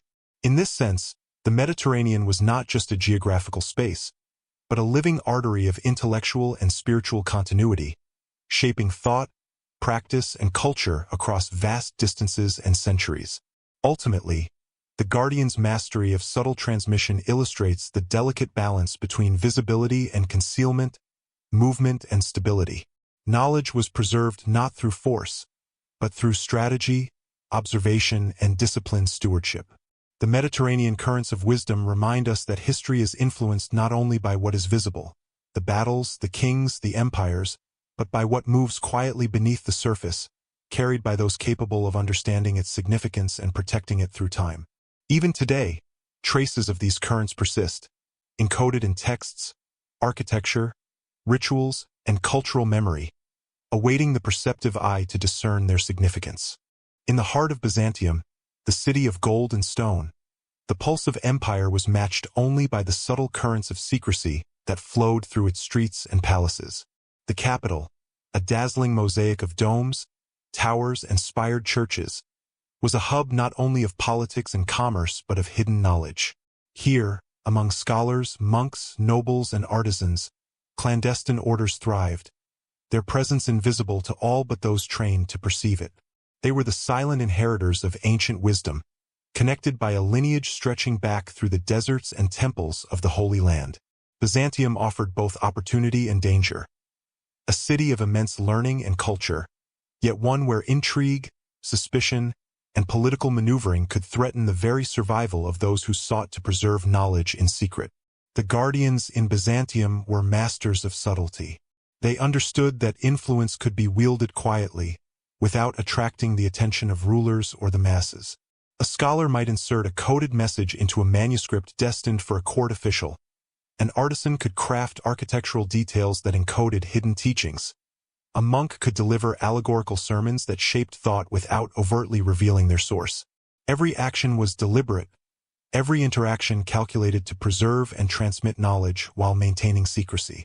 Byzantium's complexity allowed them to operate in plain sight, using the city itself as a vast network of learning and observation, where even seemingly ordinary details could carry profound significance. The Byzantine guardians were heirs to a long tradition.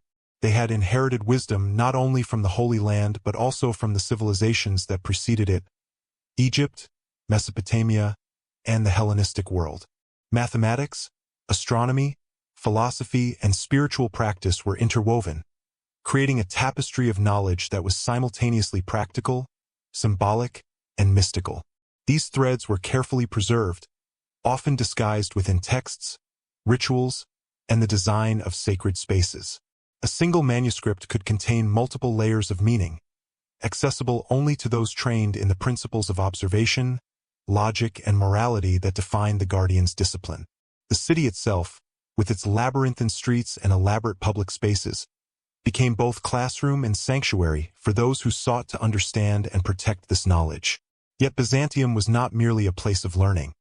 It was a city of intrigue, where ambition and suspicion thrived alongside devotion and scholarship. Political factions, court intrigue, and religious disputes created a constant environment of tension. Guardians had to navigate this complexity with care, balancing the preservation of wisdom with the necessity of survival. Alliances were formed quietly, often through shared understanding rather than explicit recognition. Trusted contacts were essential. Merchants, scholars, clerics, and even members of the military could serve as conduits for knowledge, provided they demonstrated the discernment, patience, and loyalty required. The line between exposure and protection was thin, and the guardians walked it with unwavering discipline. The city's architecture reflected the guardians' subtle influence. Grand churches, monasteries, and public buildings contained hidden patterns, symbols, and alignments that encoded knowledge. Columns, mosaics, and reliefs were arranged according to principles that extended beyond aesthetics, linking the material to the metaphysical. A visitor might marvel at the beauty of a church without noticing the concealed numerology or symbolic motifs embedded within. Only those trained in the discipline of observation could discern the deeper meaning, recognizing the temple, hall, or monastery as a repository of wisdom rather than mere architecture. In this way, Byzantium itself became a silent teacher, imparting insight to those capable of perceiving it. The guardians also relied on ritual to maintain cohesion and continuity. Ceremonies, both public and private, were designed to reinforce principles of morality, perception, and observation. A simple act, a bow, a chant, the placement of a candle, could carry lessons encoded over centuries. These rituals were not performed for spectacle. They were exercises in alignment, intended to train the mind and spirit to recognize patterns in the world, to see beyond the ordinary, and to integrate understanding into action. The discipline required was immense, demanding both intellectual rigor and emotional resilience. Failure was not tolerated lightly, for even a minor lapse could threaten the continuity of knowledge. Education within the orders was equally rigorous. Apprentices studied for years under the guidance of masters, learning to decode texts, interpret symbols, and observe patterns in both human behavior and natural phenomena. Knowledge was transmitted through layered instruction. First practical, then symbolic, and finally philosophical, culminating in understanding that bridged the material and the spiritual. Those who failed to demonstrate the necessary discipline were quietly removed, their progress erased to protect the integrity of the order. The guardians understood that wisdom was both powerful and perilous, and that its survival depended on cultivating minds capable of carrying it responsibly. Despite these measures, Byzantium remained a city of constant danger. Political purges, religious schisms, and foreign invasions all posed threats to the order's preservation of knowledge. Libraries could be burned, manuscripts destroyed, and entire networks of communication disrupted. The guardians developed methods of redundancy and dispersal to counter these risks. Manuscripts were copied and distributed, oral traditions passed selectively, and symbols embedded in multiple media ensured survival even if one thread was severed. In this way, the continuity of knowledge became an intricate web, resilient against both time and adversity. The guardians' influence extended beyond their immediate circle. Through their subtle guidance, they shaped the intellectual and spiritual currents of Byzantium. Scholars influenced by their teachings produced works that would resonate for centuries. Architects designed buildings whose hidden patterns echoed across generations. Clerics and philosophers carried forward moral and ethical principles informed by the concealed wisdom of the order. The impact of these actions was often imperceptible at the time, yet it created a foundation upon which later European orders, including the Templars, would build. Byzantium was not only a repository of ancient knowledge but a bridge to the medieval world, connecting the wisdom of the East to the emerging structures of Western power. Human stakes were never far from the work of these orders. Guardians faced the constant tension between duty, survival, and the temptation of personal gain. Some succumbed to ambition, betrayal, or fear, jeopardizing centuries of careful stewardship. Others demonstrated extraordinary courage and devotion, risking their lives to protect manuscripts, artifacts, and the integrity of their teachings. The orders were acutely aware that knowledge was not merely abstract. It had the power to influence societies, alter destinies, and challenge the authority of rulers. Every decision carried consequence, every action weighed against the potential for both illumination and destruction. The legacy of Byzantium's hidden orders persisted even after political power shifted and the empire declined. Fragments of texts, encoded symbols, and ritual practices traveled westward, carried by merchants, pilgrims, and scholars who had absorbed their lessons. These transmissions would later inform the emergence of secretive orders in medieval Europe, shaping the foundations of the Templars and other mystical brotherhoods. Though the guardians themselves remained largely unseen, their influence endured, embedded in the fabric of culture, architecture, and philosophy, a testament to the enduring power of careful, deliberate stewardship. Ultimately, the hidden currents of Byzantium reveal a city that was far more than a political or economic center. It was a crucible of knowledge, a nexus where ancient wisdom converged with rigorous discipline, moral responsibility, and subtle influence. The guardians who operated within it exemplified patience, foresight, and courage, preserving fragments of truth through periods of chaos, uncertainty, and danger. Their work reminds us that history is shaped not only by the visible forces of kings and armies, but also by those who move quietly in the shadows, whose stewardship of knowledge ensures that the wisdom of the past endures, guiding future generations toward insight, understanding, and perhaps even transcendence. As the wisdom of the Mediterranean and Byzantium moved westward, it began to seep into the emerging intellectual and spiritual landscapes of Europe. The lands that would later give rise to kingdoms and principalities were, at this time, a tapestry of local traditions, fragmented territories, and fledgling monastic communities. Into this environment, the currents of hidden knowledge traveled, carried by scholars, monks, and travelers who had absorbed fragments from distant civilizations. These were not emissaries of conquest or empire, but custodians of wisdom, quietly weaving their insights into the fabric of European thought. The subtlety of their work ensured that knowledge could persist across vast distances and centuries, even as political and religious turmoil threatened to erase the memory of what had come before. The guardians understood that Europe's fragmented nature was both an opportunity and a challenge. Unlike the highly centralized empires of the East, the West was composed of small principalities, towns, and monastic enclaves, each with its own customs and vulnerabilities.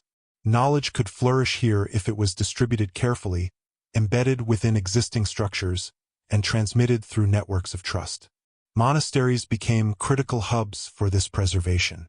Within their walls, manuscripts were copied, rituals practiced, and teachings safeguarded. However, this was not mere repetition of religious doctrine. Hidden within the texts and practices were layers of allegory, numerology, and symbolic meaning, echoing the disciplines cultivated by the guardians in the Holy Land and Byzantium. Those trained to observe could trace patterns linking faith, philosophy, and cosmology, while outsiders saw only piety and devotion. Trade and pilgrimage routes further facilitated the westward transmission of knowledge. Merchants from Italy, France, and the Low Countries carried not only goods but ideas, encoded texts, and symbolic artifacts, often without realizing the significance of what they transported. Pilgrims traveling to sacred sites in Jerusalem, Rome, or Santiago de Compostela might encounter rituals, inscriptions, or conversations that subtly transmitted wisdom across generations. These seemingly mundane interactions became conduits for preserving and dispersing knowledge, ensuring its survival even as empires shifted, borders changed, and local conflicts erupted. The guardians recognized that invisibility was a form of protection. Knowledge moved silently, like a river flowing beneath the surface of visible history. Monastic communities were particularly crucial. Some abbeys and priories became centers where initiates could study under the guidance of experienced mentors, learning to interpret texts, symbols, and rituals in a manner that integrated intellect with moral and spiritual discipline. Knowledge was not merely academic. It was transformative, shaping perception, character, and insight. Initiates were trained to recognize connections between human behavior, natural cycles, and cosmic patterns, reflecting a worldview that saw intelligence, spirituality, and ethics as inseparable. In this way, Europe became a fertile ground for the refinement and adaptation of ancient wisdom, preparing the environment in which future secretive orders, including the Templars, could emerge. The guardians also used architecture, art, and ritual as tools for encoding knowledge. Cathedrals, chapels, and cloisters were built with proportions and alignments that echoed principles of geometry, astronomy, and symbolic cosmology. Sculptures, stained glass, and frescoes contained layered meaning, designed to instruct the perceptive viewer while appearing decorative or devotional to the casual observer. Even mundane features, such as the orientation of doors or the placement of a column, could convey encoded insights to those trained to perceive them. In these ways, knowledge was integrated into the very fabric of European life, both protecting it and ensuring its subtle influence on culture, morality, and intellectual development. The guardians were keenly aware of the dangers posed by curiosity, ambition, and political instability. Knowledge of Solomon's wisdom and the principles of hidden orders carried immense power, and in the wrong hands it could be misused. Their networks of transmission were therefore selective and cautious. Only those who demonstrated patience, discipline, and ethical integrity were entrusted with significant texts or insights. Those who faltered were removed quietly from the order, their influence erased to protect the integrity of the knowledge. This rigorous selection process ensured that wisdom was not only preserved but safeguarded against misuse, allowing it to endure across centuries of European upheaval. Even in these early European contexts, knowledge was not merely theoretical. It shaped moral decisions, political counsel, and social organization. Advisors who had absorbed these insights could influence rulers without revealing the source of their authority. Monks and scholars applied subtle principles of observation and understanding to the management of land, the negotiation of treaties, and the resolution of disputes.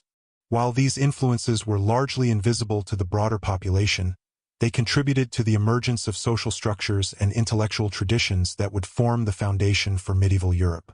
In this way, the hidden currents of wisdom flowed into practical life, shaping both the spiritual and secular dimensions of society.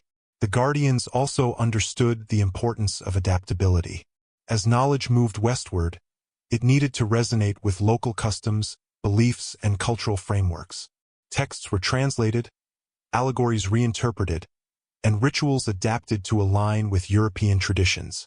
This was not a dilution of wisdom, but an evolution, ensuring that principles endured even as they changed form to remain comprehensible and applicable.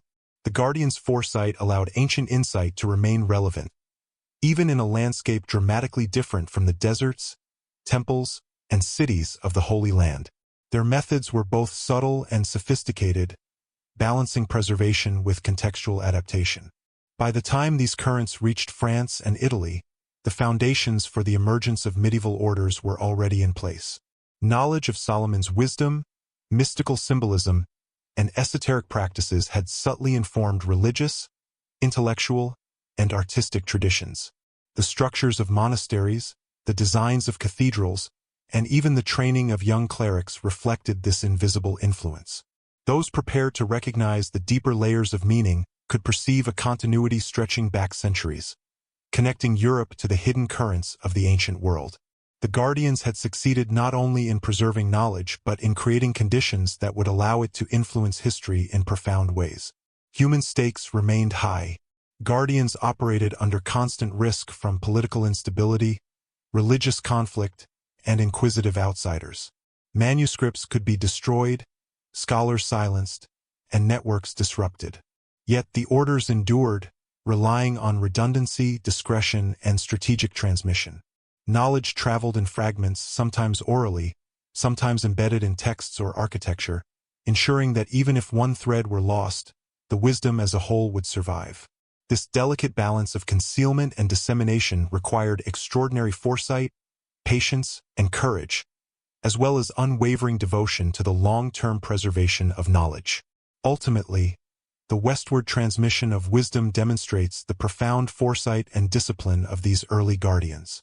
By integrating knowledge into texts, rituals, architecture, and daily practice, they ensured that insight could survive both time and turbulence. Europe, fragmented and often chaotic, became a fertile ground for the cultivation of hidden wisdom, preparing the cultural and intellectual soil in which orders such as the Templars would later grow. The Guardians' subtle influence shaped both spiritual and secular life, leaving traces that, while invisible to most, guided the development of European thought, morality, and institutions for generations to come. Even today, the echoes of these hidden currents can be discerned in manuscripts, symbols, architecture, and ritual practices that survived across centuries. Scholars, historians, and seekers tracing these patterns begin to glimpse the extraordinary work of those who operated in the shadows, shaping the destiny of knowledge with patience, cunning, and moral rigor. The westward flow of wisdom demonstrates that history is shaped not only by what is visible, the empires, kings, and armies, but by those who move quietly, preserving the deepest truths of human understanding until the world is ready to receive them. As knowledge traveled westward, it began to intertwine with legend, forming a tapestry of myth and reality so intricate that it is difficult to separate one from the other. The stories of Solomon's wisdom, his temple, and the guardians who preserved it gradually evolved, shaped by oral tradition, monastic scribes, and travelers who had glimpsed fragments of hidden truths. What began as a careful preservation of knowledge became something more elusive, a mythology that infused Europe with wonder, reverence, and fear. These myths were not idle tales. They functioned as protective vessels, concealing the full measure of knowledge while transmitting its essence in forms that could be understood and appreciated by generations of initiates.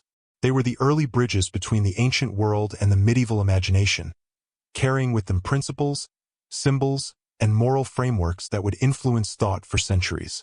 Legends of a secret order guarding the wisdom of Solomon began to circulate in whispers, often framed as fantastical tales of mystical rituals, hidden chambers, and miraculous powers. Storytellers spoke of cloaked figures moving silently through monasteries, of sacred texts that revealed their secrets only to the worthy, and of knowledge so profound that it could alter the course of kingdoms. To the uninitiated, these accounts were awe-inspiring and terrifying, blending fact with imagination to create an aura of mystery that protected the knowledge from misuse. To those trained in the discipline of observation and perception, however, these myths were layered clues, pointing toward truths that could be uncovered through careful study, reflection, and patience. The creation of myth served a dual purpose. It concealed the true power of the knowledge while embedding it in a form that could endure even in hostile conditions. Wars, plagues, and political upheaval threatened both the guardians and the texts they preserved, yet myth acted as a protective camouflage. While armies could destroy manuscripts and conquer cities, stories could survive orally, spreading invisibly across communities, regions, and generations. A tale told by a monk to a young novice might appear as entertainment or moral instruction, yet hidden within it were patterns, codes, and principles waiting to be recognized by those prepared to see them. In this way, myth became a vessel for wisdom, ensuring continuity even when physical records were at risk. Europe, in this period, was fertile ground for the blending of history and legend.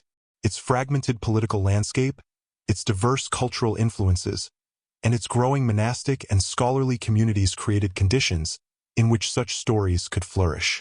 Tales of mystical orders, sacred relics, and hidden wisdom were integrated into religious teaching, artistic expression, and architectural design. Cathedrals, cloisters, and abbeys often encoded allegorical messages, numerical symbolism, or esoteric geometry that reflected ancient knowledge adapted to local traditions. Scholars who understood these layers could interpret them as guides, lessons, or repositories of insight, while casual observers admired them for aesthetic or devotional reasons. The legends became a living curriculum, accessible to those with the training to perceive their hidden logic. This process of myth-making also allowed for adaptation.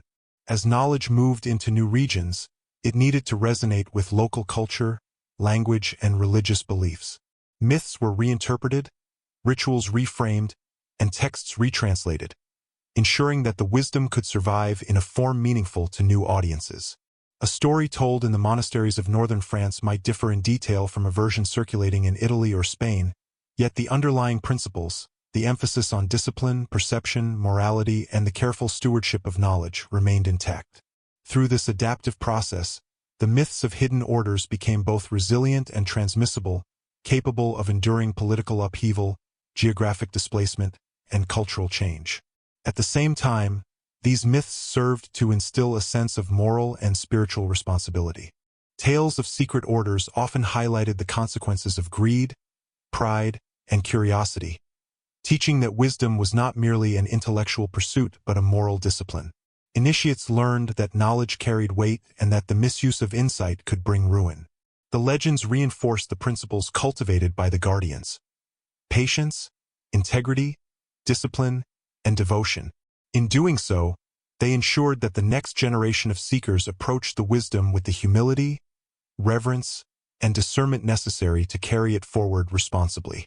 Myth became a method of ethical training, a subtle means of safeguarding knowledge not only in material form but within the character of those who would inherit it. Stories of hidden chambers, secret rituals, and coded texts also fueled imagination and speculation, laying the groundwork for the mystical societies that would later emerge. The Templars, for example, would inherit a framework of expectation, that knowledge could be both sacred and dangerous, that rituals were more than ceremonies, and that wisdom could be hidden in plain sight. These legends provided both inspiration and caution, creating a cultural context in which esoteric orders could operate without attracting undue attention. They established a template for secrecy, encoded instruction, and moral responsibility, ensuring that the transmission of knowledge remained disciplined, structured, and resilient. Yet even as myths grew and evolved, they retained traces of their historical origins. Fragments of texts, inscriptions, and ritual practices survived alongside the stories, providing anchors of reality within the imaginative framework. The guardians themselves continued to operate, ensuring that these myths were not purely fictional but contained elements of truth, guidance, and continuity. Every legend was crafted carefully, balancing the need for concealment with the need for preservation. It was an intricate dance between reality and imagination, designed to ensure that the wisdom of Solomon's order could endure across centuries, adapting to new cultural, political, and spiritual landscapes. The emotional resonance of these myths cannot be underestimated. Tales of hidden orders, miraculous knowledge, and sacred guardians inspired awe, devotion, and curiosity. They engaged the human desire to seek, to understand, and to participate in something larger than oneself. For initiates, the myths were a roadmap. For the uninitiated, they were a source of wonder and reverence. In both cases, they reinforced the central principle of the Guardian's mission. That wisdom, carefully preserved and transmitted, could guide individuals and societies toward higher understanding, moral insight, and alignment with principles that transcended ordinary perception. As the myths became embedded in European consciousness, they also began to shape the cultural imagination in subtle ways.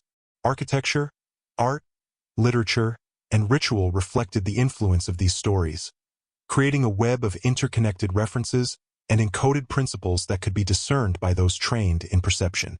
A cathedral's design, a sculpted relief, or a manuscript's marginalia might carry symbolic meaning, echoing the practices and wisdom of orders that had traveled from the Holy Land, through Byzantium, and into the emerging European world.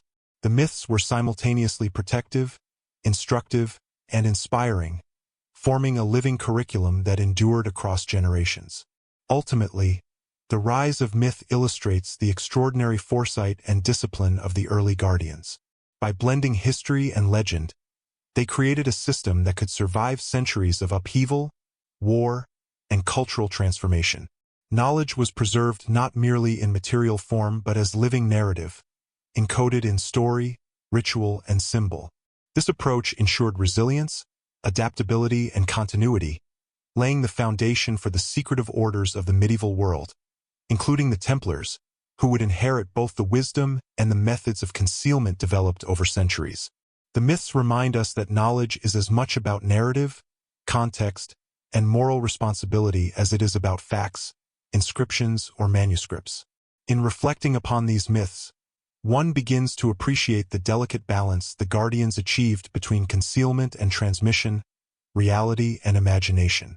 They ensured that the wisdom of Solomon's order could persist across time, influencing the development of thought, morality, and culture in Europe while remaining protected from misuse.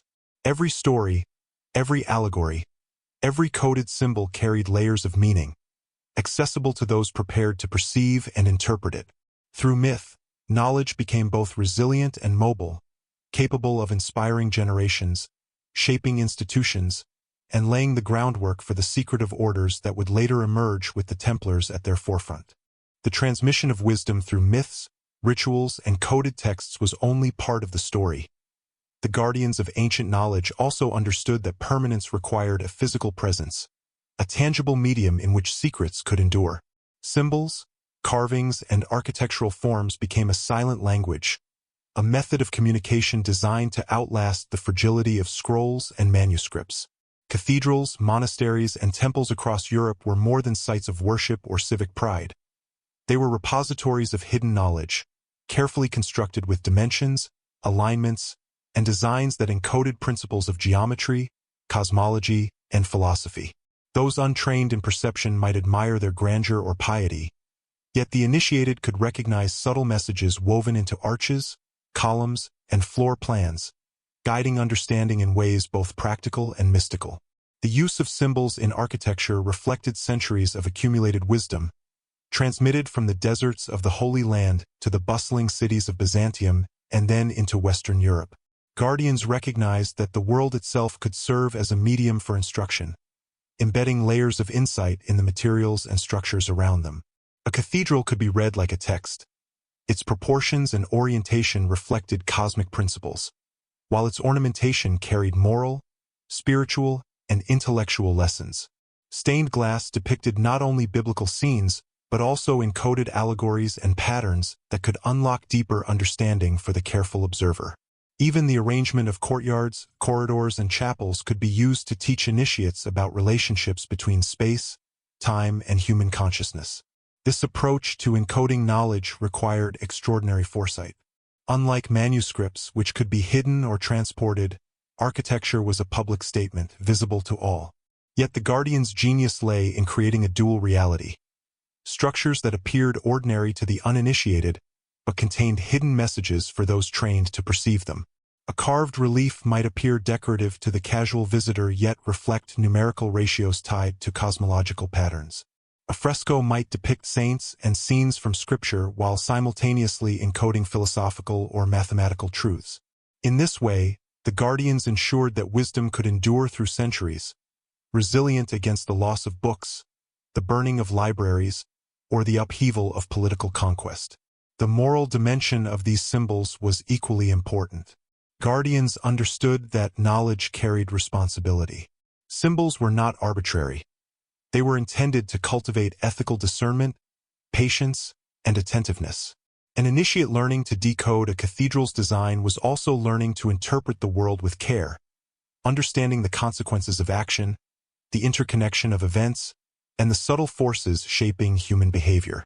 In this sense, architecture became a teacher, imparting lessons in observation, morality, and cosmology simultaneously. The Guardian's influence extended beyond intellectual curiosity. It shaped character and perception, reinforcing the ethical framework necessary to wield wisdom responsibly. The spread of these symbolic practices coincided with the flourishing of medieval Europe's monastic and scholarly communities.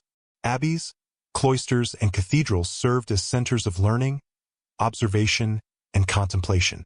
Within these spaces, texts were copied, rituals performed, and symbols interpreted, creating an integrated system in which material, intellectual, and spiritual cultivation were inseparable.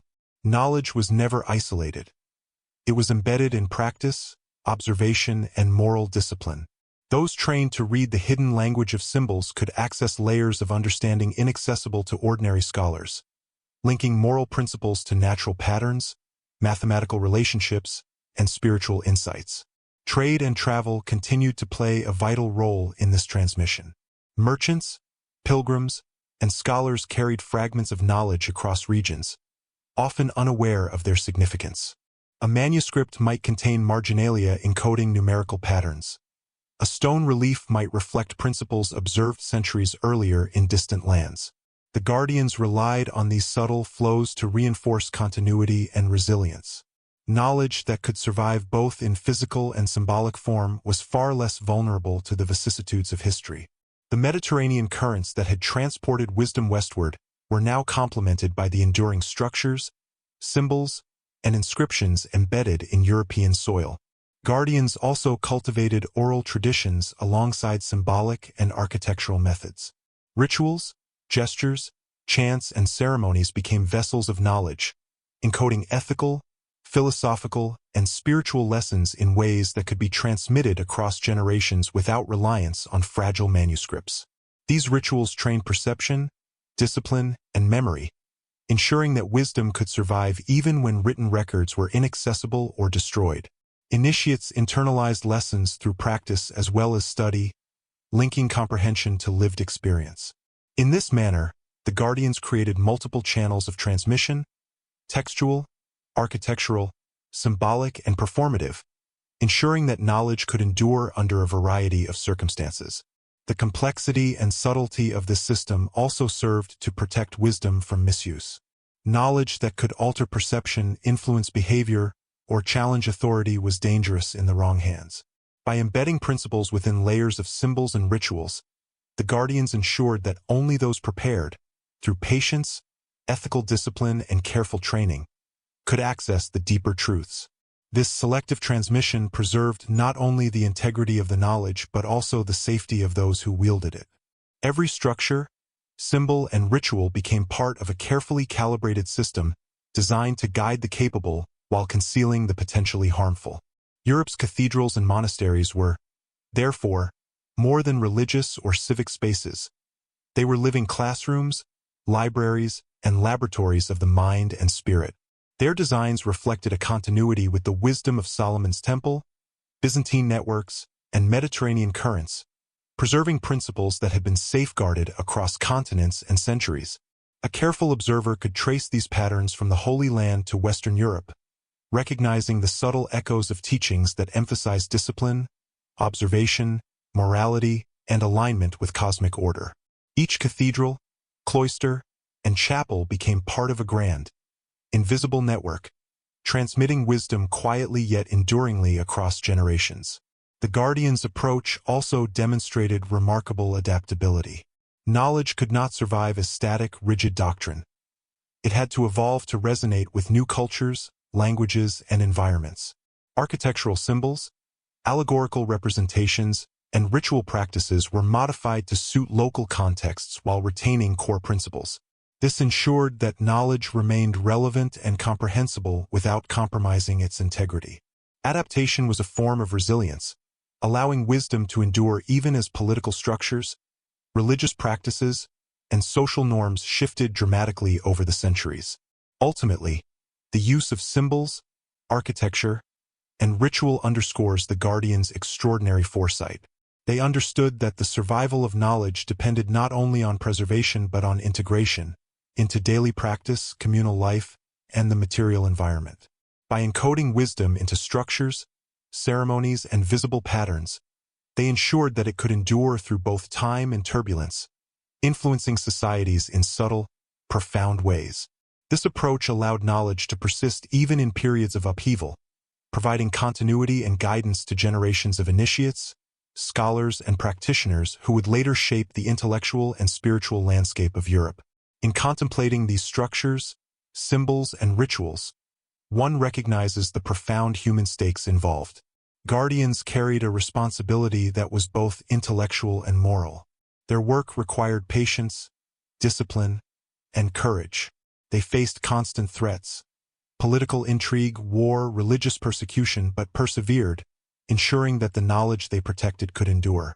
Through architecture, symbol, ritual, and disciplined observation, they created a system of transmission so resilient that its influence would ripple through the medieval world, shaping thought, morality, and culture long before the emergence of orders like the Templars. The first Crusaders embarked upon their journey into the Holy Land under the banner of faith, driven by zeal, ambition, and promises of glory. Yet the forces that propelled them forward were far more complex than the call of religion alone. Beneath the surface of battle and pilgrimage, subtle currents of knowledge and strategy, shaped by centuries of guardianship, influenced the minds of those who moved across lands and seas. The Crusades were not simply military campaigns. They were a collision of civilizations, ideas, and faiths. Ancient wisdom, preserved in manuscripts, symbols, and rituals, intersected with the unfolding human drama of Europe and the Levant, shaping decisions, alliances, and strategies in ways that are often invisible to the chroniclers of history. The march of the Crusaders across Europe was a spectacle of movement and preparation. Armies gathered in towns and cities, drawing knights, mercenaries, and pilgrims into a convergence of martial and spiritual purpose. Yet behind the scenes, advisors and scholars, many of whom had absorbed fragments of ancient knowledge, counseled leaders on matters of logistics, diplomacy, and timing. The Guardians' wisdom, transmitted through generations, subtly informed these decisions. Observations of geography, star alignments, and natural cycles guided the movement of armies. Political foresight, learned from patterns of human behavior embedded in ancient texts, shaped negotiations and alliances. Even in the chaos of war, principles cultivated by the Guardians, discipline, observation, and strategic foresight, found expression in action, quietly influencing outcomes far beyond the reach of conventional chronicles. The Holy Land itself, with its layered history and sacred geography, became a crucible in which the intersecting currents of faith, knowledge, and power converged. Cities, temples, and fortifications bore the marks of successive civilizations, from the grandeur of Solomon's Temple to the meticulous constructions of Byzantine and Islamic rulers. Guardians of knowledge understood that this landscape was alive with meaning. The location of a temple, the alignment of a city wall, or the orientation of a gate could convey lessons or principles to those trained to perceive them. Crusaders moving through these spaces often unwittingly encountered layers of instruction embedded in the terrain, rituals, and architecture. Echoes of wisdom that had survived centuries of political and cultural upheaval. Knowledge and strategy were inseparable during these campaigns. Advisors trained in observation and subtle reasoning guided decisions not merely by brute force, but through an understanding of human behavior, supply lines, and psychological influence. Messages could be concealed in ordinary correspondence, relayed through trusted intermediaries, or embedded in symbols that seemed innocuous to outsiders. Even the composition of banners, the timing of marches, and the arrangement of encampments could carry encoded meaning for those familiar with the principles of pattern recognition and strategic foresight cultivated over generations. In this way, the wisdom preserved by the Guardians found expression in the most practical of arenas, the theater of war. Yet the Crusades were also a stage for the collision of cultures and philosophies. European knights encountered sophisticated civilizations with advanced mathematics, astronomy, and engineering, all shaped by traditions that traced their lineage to ancient guardians of knowledge. These encounters revealed not only the gap between martial and intellectual power, but also the potential for cross-cultural transmission. Texts, symbols, and practices absorbed from the Levant enriched European understanding, seeding ideas that would later influence architecture, navigation, medicine, and scholarship. In many cases, knowledge was exchanged subtly, hidden within translation, allegory, or practice, reflecting the Guardians' continued emphasis on cautious transmission and preservation. The human dimension of the Crusades cannot be overstated. Men and women engaged in acts of courage, fear, devotion, and betrayal. Pilgrims faced arduous journeys, disease, and the constant threat of violence. Knights confronted not only the perils of battle but moral dilemmas, where ambition, faith, and duty intersected in complex ways. The Guardians' influence, though invisible, shaped these human decisions. Ethical principles embedded in manuscripts, rituals, and symbolic instruction guided judgment, informed choices, and tempered impulses. In this sense, the Crusades were not solely a military or religious undertaking. They were a human experiment in the application of wisdom, discipline, and moral responsibility under extreme conditions. The preservation of knowledge during this period was itself a delicate endeavor. Libraries, monasteries, and temples were under constant threat from armies, plunderers, and the vicissitudes of war. Guardians responded by dispersing manuscripts, hiding artifacts, and encoding texts in ways that made them unintelligible to those without the proper training. Knowledge was carried in fragments across seas and deserts, often disguised as mundane objects, allegories, or ritual gestures. This careful stewardship ensured that even amidst the chaos of the Crusades, the wisdom of centuries could survive, transmitted through both material and symbolic channels. Religious devotion and esoteric practice intertwined during this era. Rituals performed by initiates and guardians often bore subtle traces of the ancient teachings, integrating meditation, observation, and symbolic alignment into daily life. Even within the rigid hierarchies of military orders, the principles of discipline, ethical reflection, and attentive perception informed decision-making. In this context, faith and strategy were not separate. They were complementary, each reinforcing the other, creating a framework in which action could be both practical and morally guided. The Crusades thus became a stage in which ancient wisdom and contemporary ambition converged, producing outcomes shaped by both visible force and hidden insight. Encounters with local civilizations exposed crusaders to advanced knowledge in mathematics, astronomy, architecture, and philosophy. Cities such as Jerusalem, Damascus, and Alexandria housed libraries, observatories, and scholars whose work reflected centuries of accumulated understanding. While European knights were often unaware of the deeper significance of what they observed, those trained in perception could discern patterns, methodologies, and insights that would influence European thought for centuries. This subtle transfer of knowledge exemplifies the Guardians' long-term strategy. Wisdom was preserved not through overt teaching, but through exposure, observation, and careful integration, ensuring continuity across cultures and generations. The psychological dimension of the Crusades also reflected the Guardians' influence. Leaders and soldiers were guided by principles of foresight, patience, and strategic thinking embedded in their training. Subtle observations of terrain, timing, and human behavior informed decisions that might otherwise appear intuitive or coincidental. In the heat of battle or the tension of negotiation, the lessons preserved across centuries found expression in action, demonstrating the practical application of wisdom developed in monasteries, hidden chambers, and the quiet halls of guardianship. Ultimately, the Crusades illustrate the intersection of human ambition, faith, and the transmission of hidden knowledge.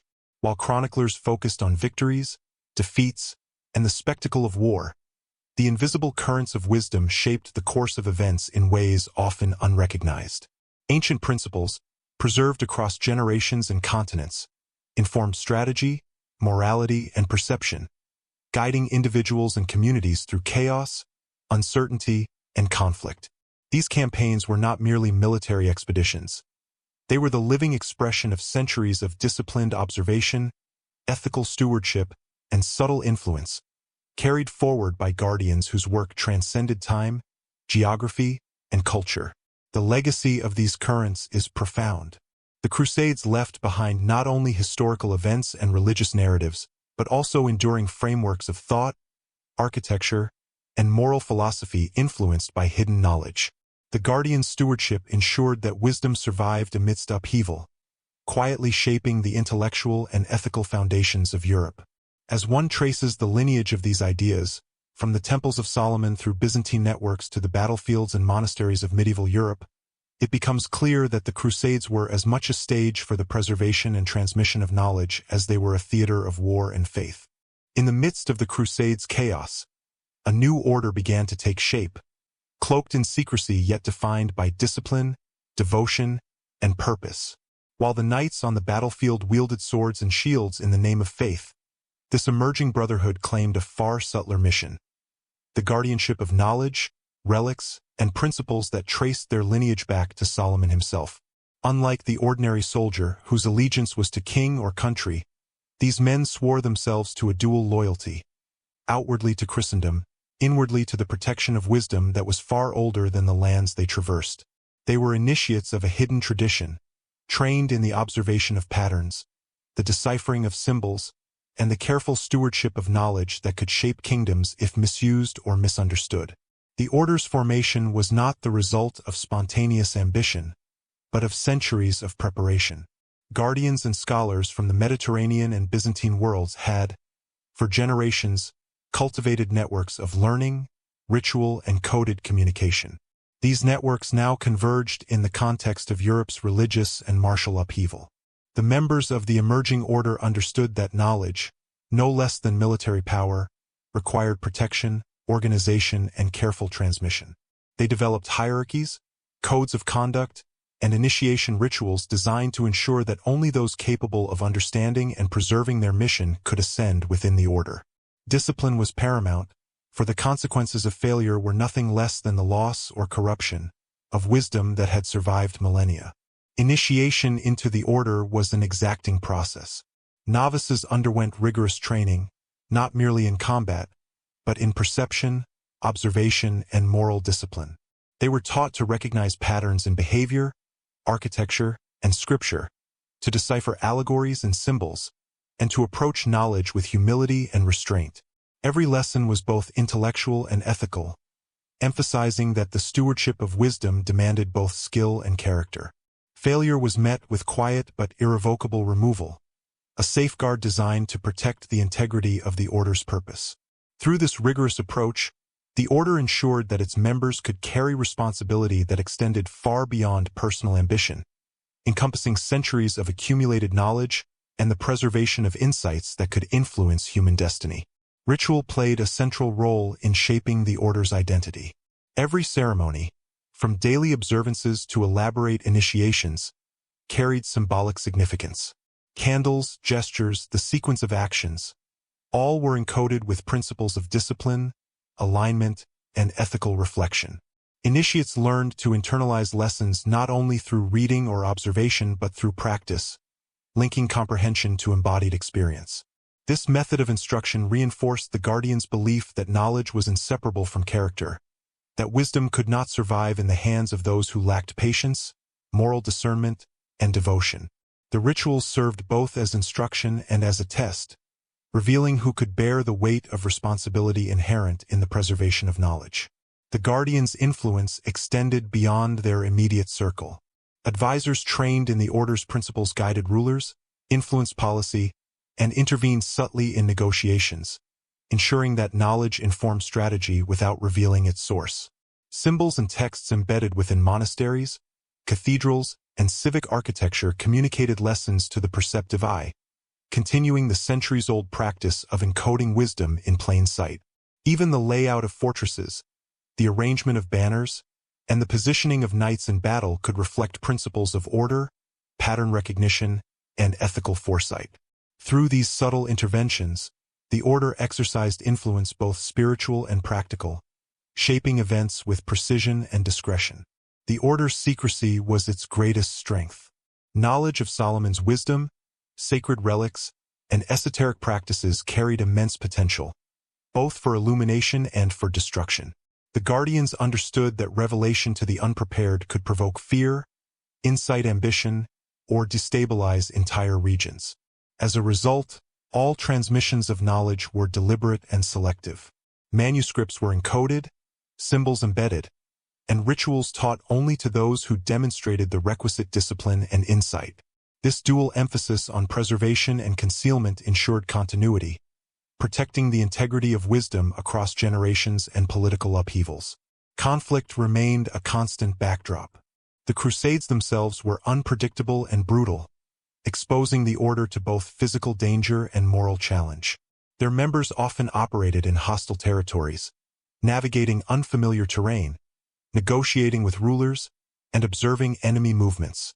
Yet the Guardians' training in perception, patience, and subtle strategy allowed them to operate effectively, influencing outcomes without direct confrontation. They understood that wisdom was both weapon and shield, and that survival depended as much on discretion, observation, and moral alignment as on physical skill. Every mission, whether diplomatic, scholarly, or martial, required careful judgment, reflecting the order's commitment to long-term preservation over short-term gain. The spiritual dimension of the order was equally profound. Members were not simply warriors or scholars. They were initiates in a lineage of guardianship stretching back to the ancient world. Their studies integrated mathematics, geometry, astronomy, and philosophy with moral and ethical principles. They were trained to perceive the hidden order in the cosmos and human society, recognizing patterns that could guide action, inform decisions, and illuminate moral choice. Knowledge was never abstract. It was applied, observed, and tested in both mundane and extraordinary circumstances. Initiates learned that wisdom could guide armies, protect communities, and influence the fate of kingdoms, yet only if wielded with humility and discipline. The order's connection to relics, sacred texts, and artifacts further reinforced its mission. These items were not valued merely as objects of devotion. They were vessels of knowledge, repositories of accumulated wisdom, and symbols of continuity. Guardians protected them with extraordinary vigilance, understanding that their loss could disrupt centuries of careful stewardship. Relics and manuscripts were moved, hidden, and encoded, ensuring that their significance endured even in the face of political or military upheaval. Initiates were trained to recognize and interpret these objects, linking physical artifacts to principles of perception, morality, and cosmic alignment. Even the architecture and fortifications associated with the order reflected their dual commitment to secrecy and preservation. Structures were designed not only for defense but as repositories of encoded knowledge. Hidden chambers, carefully proportioned halls, and symbolic motifs embedded in stone communicated layers of wisdom, accessible only to those initiated in the order's practices. A casual observer might see nothing more than functional design or ornamentation, yet for the trained eye, each detail conveyed principles of alignment, ethics, and strategy. In this way, the material world became a living text, a classroom, and a sanctuary, preserving knowledge across centuries while remaining largely invisible to outsiders.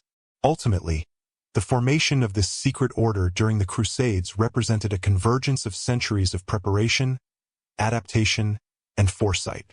It combined martial discipline, ethical training, esoteric study, and strategic influence into a cohesive framework, ensuring the preservation of knowledge, the cultivation of character, and the subtle guidance of events. The order exemplified the enduring principle that wisdom, while powerful, is dangerous if mishandled, and that its survival requires not only careful preservation but rigorous moral and intellectual discipline. Through secrecy, ritual, observation, and subtle influence, the order carried forward a lineage of guardianship that had traversed deserts, empires, and centuries, laying the foundation for the mystical and martial institutions that would dominate European imagination in the centuries to come. Symbols have always been more than mere decoration. They are the silent language of wisdom, a medium through which knowledge can endure across generations and geographies. Within the hidden order that emerged during the Crusades, symbols carried immense power. They were encoded into architecture, manuscripts, artifacts, and rituals, functioning as keys to understanding the hidden patterns of the world. A single emblem, carefully placed on a column or painted on a manuscript, could convey layers of meaning that would take years to decipher. For the uninitiated, these markings were aesthetically pleasing or seemingly religious in purpose, but for the trained observer, each symbol revealed principles of ethics, mathematics, geometry, and cosmic alignment. The guardians understood that symbols could carry knowledge safely, communicating across time without risking exposure to those unprepared to wield it responsibly. The use of symbols within the order was deliberate and multifaceted. Each mark was placed with precision, reflecting both practical and philosophical insight. Geometric patterns were not arbitrary. They echoed universal principles, connecting earthly structures to celestial arrangements, human behavior to cosmic cycles, and ethical action to long-term outcomes. Letters, numbers, and images often functioned simultaneously as mnemonic devices, moral lessons, and representations of philosophical ideas. Some symbols required layered interpretation, accessible only to those who had mastered the rigorous training of the order. In this way, a single emblem could serve multiple functions, protecting the knowledge from misuse, reinforcing discipline, and guiding understanding across generations. These symbols were also a means of continuity. Knowledge transmitted through text alone was vulnerable. Scrolls could be lost, burned, or misunderstood. Symbols embedded in stone, wood, or pigment, however, endured far longer, preserving principles and forms that could survive political upheaval, war, or cultural change. The guardians embedded these symbols in sacred and secular spaces alike. A cathedral's facade, a monastery's cloister, or a knightly hall could encode principles that trained initiates would recognize, allowing the wisdom to persist even when manuscripts were destroyed or scattered.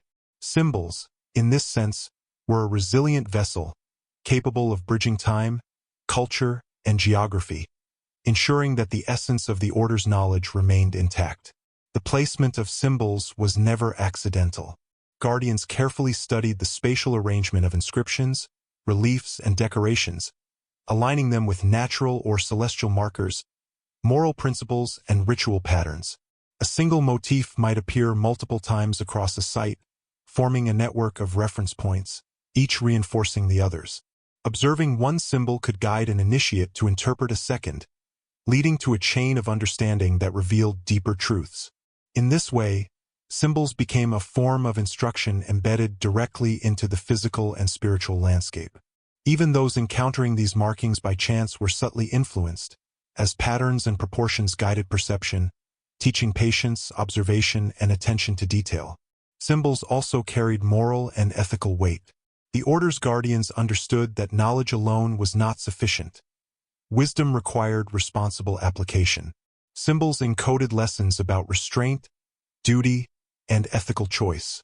They reminded initiates that insight could be dangerous if misused, that ambition must be tempered with virtue, and that understanding was inseparable from character. A single emblem might encode a warning as well as a principle, teaching initiates that the preservation of knowledge was inseparable from moral responsibility.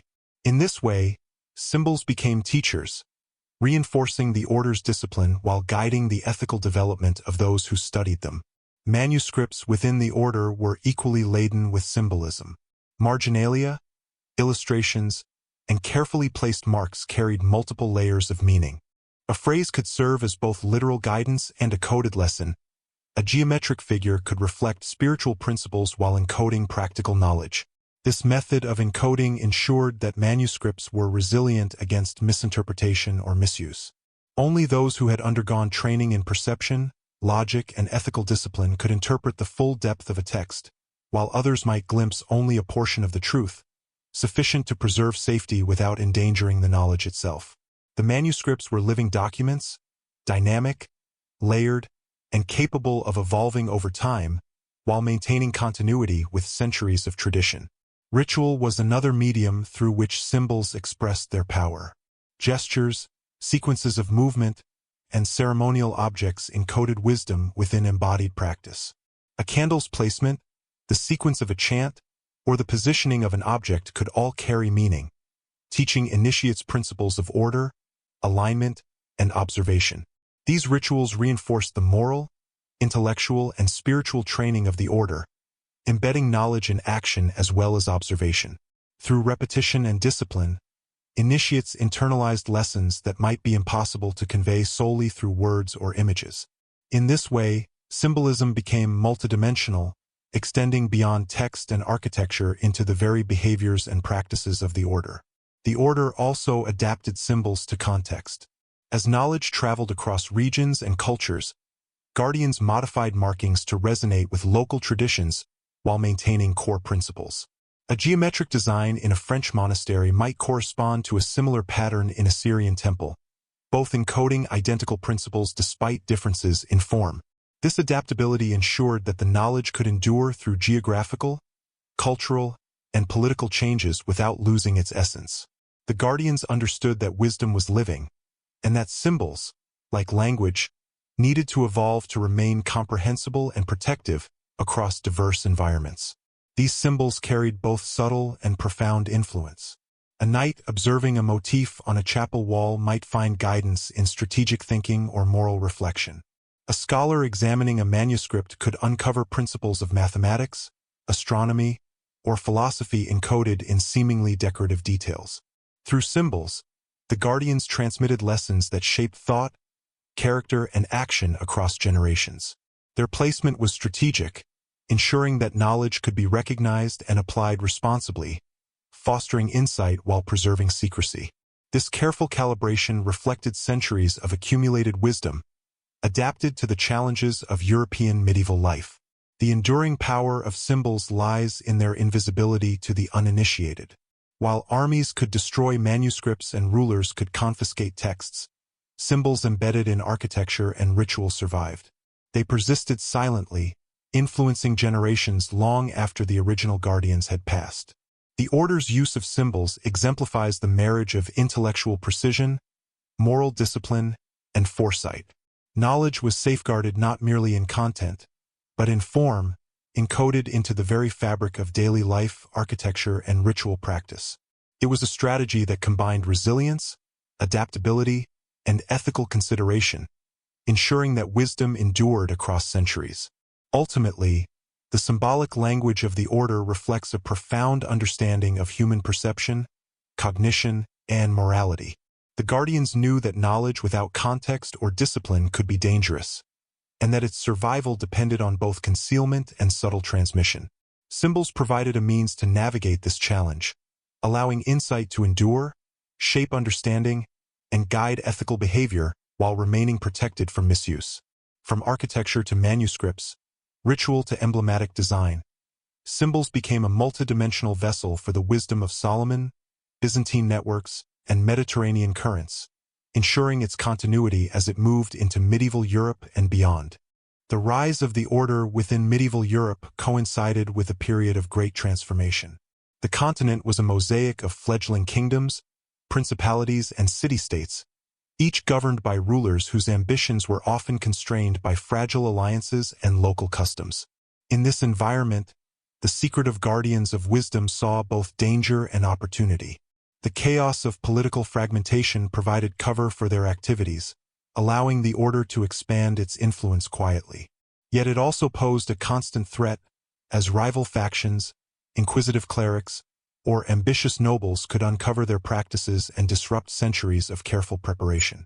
To survive, the order relied on secrecy, discipline, and a system of layered networks that protected knowledge while subtly influencing events. The order's members were not merely warriors, scholars, or monks. They were trained observers and strategists, capable of interpreting patterns in human behavior, politics, and natural phenomena. Their training combined rigorous intellectual study with moral and spiritual cultivation, emphasizing the ethical responsibilities that came with possessing knowledge. Initiates were taught to see beyond the surface, to discern hidden connections, and to anticipate consequences long before they became apparent. In doing so, they developed a unique form of influence that operated silently, guiding decisions, shaping alliances, and even subtly directing the outcomes of conflicts without ever revealing the source of their insight. Secrecy was central to the order's survival. Knowledge was a double-edged sword, capable of enlightening those prepared to understand it or destroying those who approached it recklessly. As a result, every text, symbol, and ritual was carefully encoded. Manuscripts were copied with marginalia, allegories, and ciphers that conveyed meaning only to trained initiates. Symbols embedded in architecture and artifacts encoded philosophical, mathematical, and ethical principles, accessible only to those who had undergone the proper preparation. Even within the order, access to certain knowledge was tiered. Novices learned foundational principles before gradually progressing to more complex and potentially dangerous insights. This system ensured that wisdom was transmitted responsibly, preserving both its integrity and the safety of those entrusted with it. The order's influence extended beyond its internal hierarchy. Members were placed strategically within courts, monasteries, and civic institutions, serving as advisors, teachers, and intermediaries. Their guidance was subtle, often disguised as religious counsel, scholarly interpretation, or diplomatic advice. By shaping the decisions of rulers, influencing education, and integrating wisdom into civic practice, the order created an invisible framework of influence that extended across Europe. These interventions were rarely recorded, leaving historians with only faint traces of their presence. Yet their impact was profound. The order operated as a hidden architect of events, shaping the intellectual and moral landscape in ways that would endure for centuries. Architecture continued to serve as a crucial medium for encoding and transmitting wisdom. Cathedrals, monasteries, and fortresses were designed with geometric and symbolic principles that reflected universal patterns, cosmic alignment, and ethical instruction. Columns, arches, and frescoes were not merely aesthetic.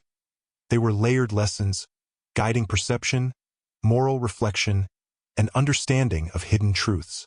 A single observer, trained in the order's methods, could discern the subtle interplay of proportions, symbols, and spatial relationships, unlocking insights that were invisible to casual viewers. In this way, European landscapes themselves became living texts, silently preserving the wisdom of centuries. Ritual remained a central element of the order's practice.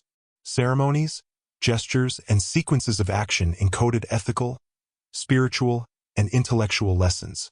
Initiates learned to internalize these principles through repeated practice, linking comprehension to lived experience. This embodied form of knowledge ensured that wisdom was not merely theoretical but deeply integrated into the character and perception of those who carried it.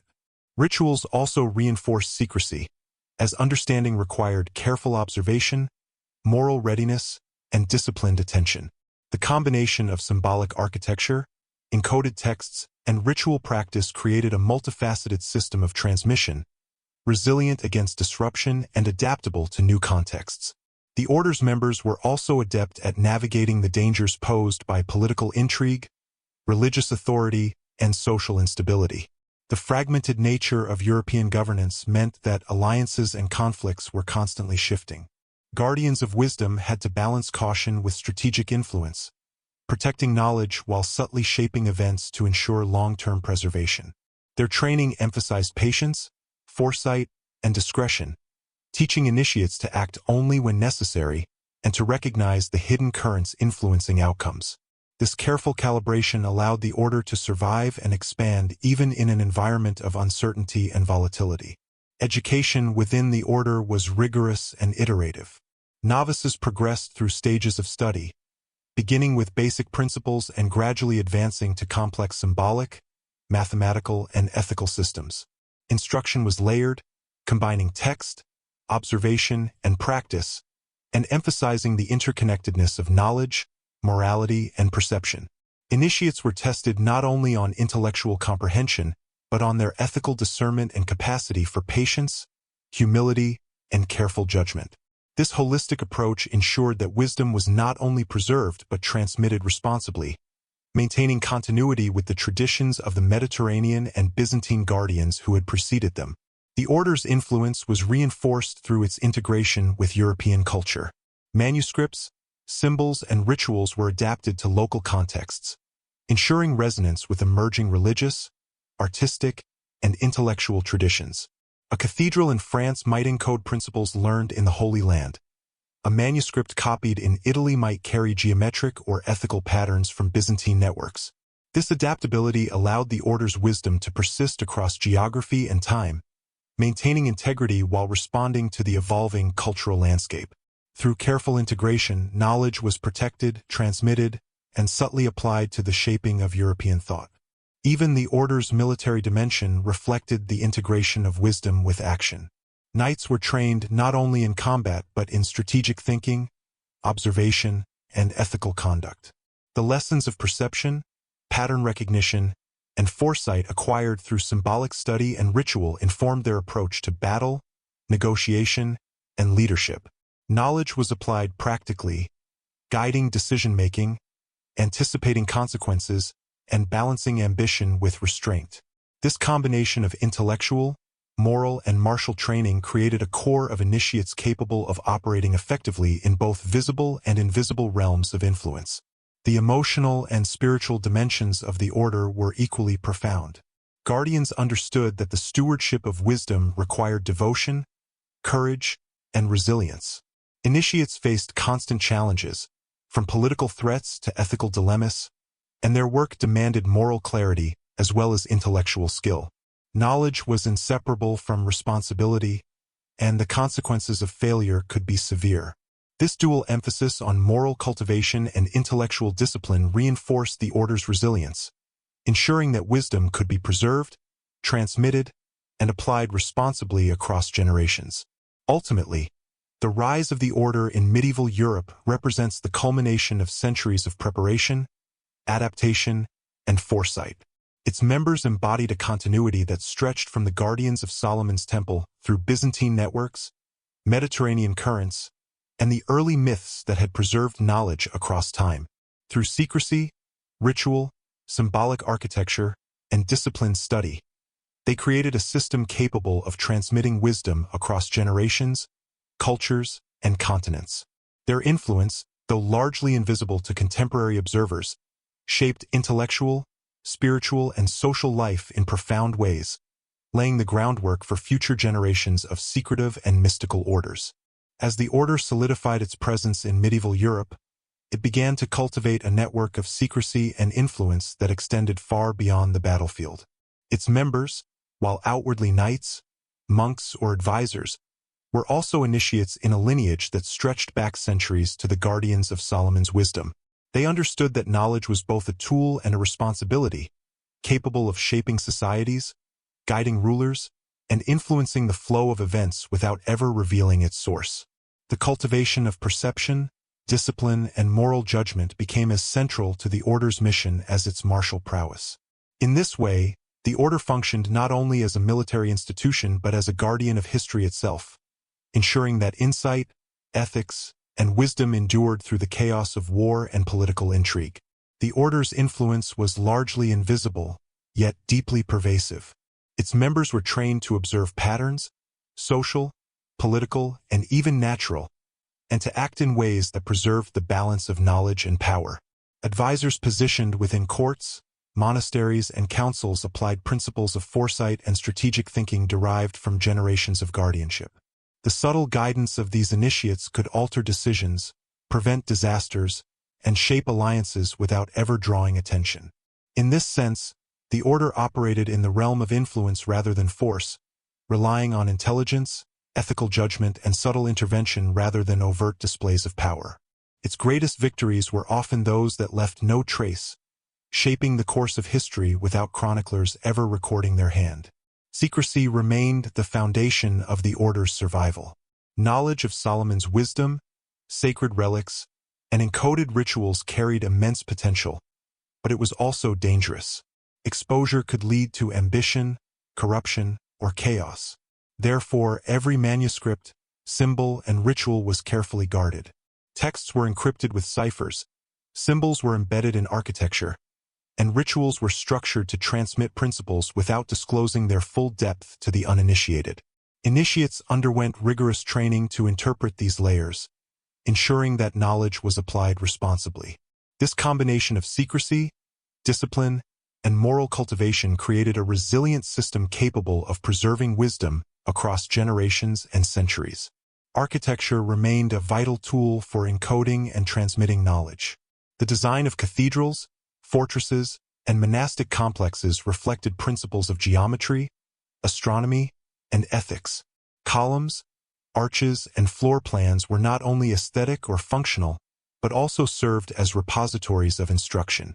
Observing these structures allowed trained initiates to access layers of wisdom that were invisible to casual visitors. A carved motif, a stained glass pattern, or the orientation of a doorway could encode lessons in ethics, strategy, and cosmic alignment. The material world itself became a classroom, teaching perception, discipline, and moral responsibility to those who were prepared to recognize its subtle guidance. Rituals reinforced the order's training and ethical framework. Gestures, sequences, and ceremonial actions were laden with symbolic meaning, teaching patience, observation, and moral discernment. Initiates internalized lessons not only intellectually but through embodied practice, linking knowledge to lived experience. This ensured that wisdom was not theoretical but integrated into behavior and decision-making. Even in the most ordinary tasks, members of the order were trained to perceive patterns, recognize alignment, and act with foresight. The combination of text, symbol, architecture, and ritual created a multi-layered system of knowledge transmission, resilient to disruption and adaptable across generations. Education within the order was rigorous, iterative, and hierarchical. Novices began with fundamental principles and gradually progressed to more complex studies, encompassing philosophy, mathematics, astronomy, ethics, and symbolic interpretation. Each stage of instruction emphasized not only comprehension but moral readiness, ensuring that knowledge would be applied with restraint, patience, and insight. Failure was not tolerated lightly. Those who misused or misunderstood knowledge were quietly removed to protect the integrity of the order. Through this method, the order cultivated minds capable of carrying immense responsibility, capable of guiding decisions and preserving wisdom without succumbing to personal ambition or error. The order's military dimension was intertwined with its intellectual and ethical framework. Knights were trained not only in combat but in observation, strategy, and ethical conduct. They applied principles of perception and foresight to both battlefield tactics and diplomatic engagement, balancing ambition with restraint, force with subtle influence. Their actions reflected centuries of accumulated knowledge and ethical instruction, integrating spiritual, intellectual, and practical disciplines. The effectiveness of the order depended not on brute strength alone but on the careful application of wisdom, ensuring that every engagement, negotiation, and intervention aligned with the order's long-term mission of preservation and ethical stewardship. Human stakes remained central to the order's purpose. Members understood that knowledge could elevate civilizations or destroy them if mishandled. This understanding infused every decision with gravity. Initiates were constantly reminded that their actions carried consequences far beyond their immediate environment. Moral and intellectual discipline was inseparable from practical skill. The weight of responsibility cultivated resilience, courage, and clarity of purpose. This balance of power and ethics defined the order, distinguishing it from other military or religious organizations of the period. The order's network extended across Europe, connecting monasteries, fortresses, and civic centers in a web of influence and transmission. This network allowed knowledge to survive through political upheaval, war, and cultural shifts. Manuscripts, symbols, and rituals were circulated carefully, ensuring continuity even when individual members were removed or lost. Information flowed both vertically, through hierarchical training, and horizontally, across networks of initiates, creating a resilient infrastructure capable of enduring centuries of instability. These channels of transmission ensured that the order's wisdom could persist even in the face of external threats, preserving principles that shaped thought, morality, and strategy far beyond the visible reach of its members. Adaptability was also key to the order's endurance. As knowledge moved through different regions and cultures, it was reframed, reinterpreted, and encoded in forms suitable to new contexts. This was not dilution but evolution, ensuring that core principles remained intact while remaining comprehensible to new generations. Architecture, ritual, manuscripts, and symbolic practices were all adapted with careful precision, maintaining continuity with centuries of guardianship while responding to local needs, customs, and environmental conditions. This adaptability allowed the order to preserve its mission despite the dynamic and often volatile landscape of medieval Europe. The emotional and spiritual dimensions of membership were profound. Initiates lived under constant tension, balancing secrecy, ethical responsibility, and practical action. Their work required courage, resilience, and unwavering devotion. Mistakes could endanger not only knowledge but also lives and societies. Success, on the other hand, preserved continuity, reinforced ethical principles, and ensured the survival of wisdom for future generations. Members understood that their mission extended beyond personal achievement. It was a continuity of stewardship, linking them to centuries of guardians who had come before and to generations who would follow. Ultimately, the Order's rise during the Crusades exemplifies the convergence of wisdom, ethics, strategy, and resilience. Its members became custodians of knowledge that transcended their own lifetimes, preserving insights, principles, and ethical frameworks that had been cultivated for centuries. Through secrecy, observation, ritual, architecture, and disciplined practice, the Order maintained continuity across turbulent political, cultural, and military landscapes. They shaped events quietly, influenced thought subtly, and ensured that the wisdom of Solomon's lineage, Byzantine networks, and Mediterranean currents endured into the heart of medieval Europe. Even as the Order consolidated its influence across medieval Europe, it faced an environment of constant uncertainty. Political upheaval, dynastic rivalries, and religious conflicts meant that the guardians of knowledge had to operate with extreme caution. Their mission was not only to preserve wisdom but to ensure it was transmitted responsibly, shielding it from misuse, misinterpretation, or exploitation. Knowledge was powerful, but it could also be perilous. An untrained or ambitious hand could distort principles that had been safeguarded for centuries, unleashing chaos instead of insight. To counter this, the Order developed complex hierarchies, coded communication, and selective transmission, ensuring that only the disciplined and morally prepared could access the most critical layers of their understanding. The structure of the Order reflected centuries of accumulated wisdom. Initiates were trained in layers, progressing from foundational principles to advanced teachings only when they demonstrated the ethical and intellectual capacity to comprehend them. This tiered system was essential to protect knowledge from being misused. Novices began by learning observation, pattern recognition, and basic moral principles, gradually advancing to symbolic interpretation, ritual practice, and the study of encoded manuscripts.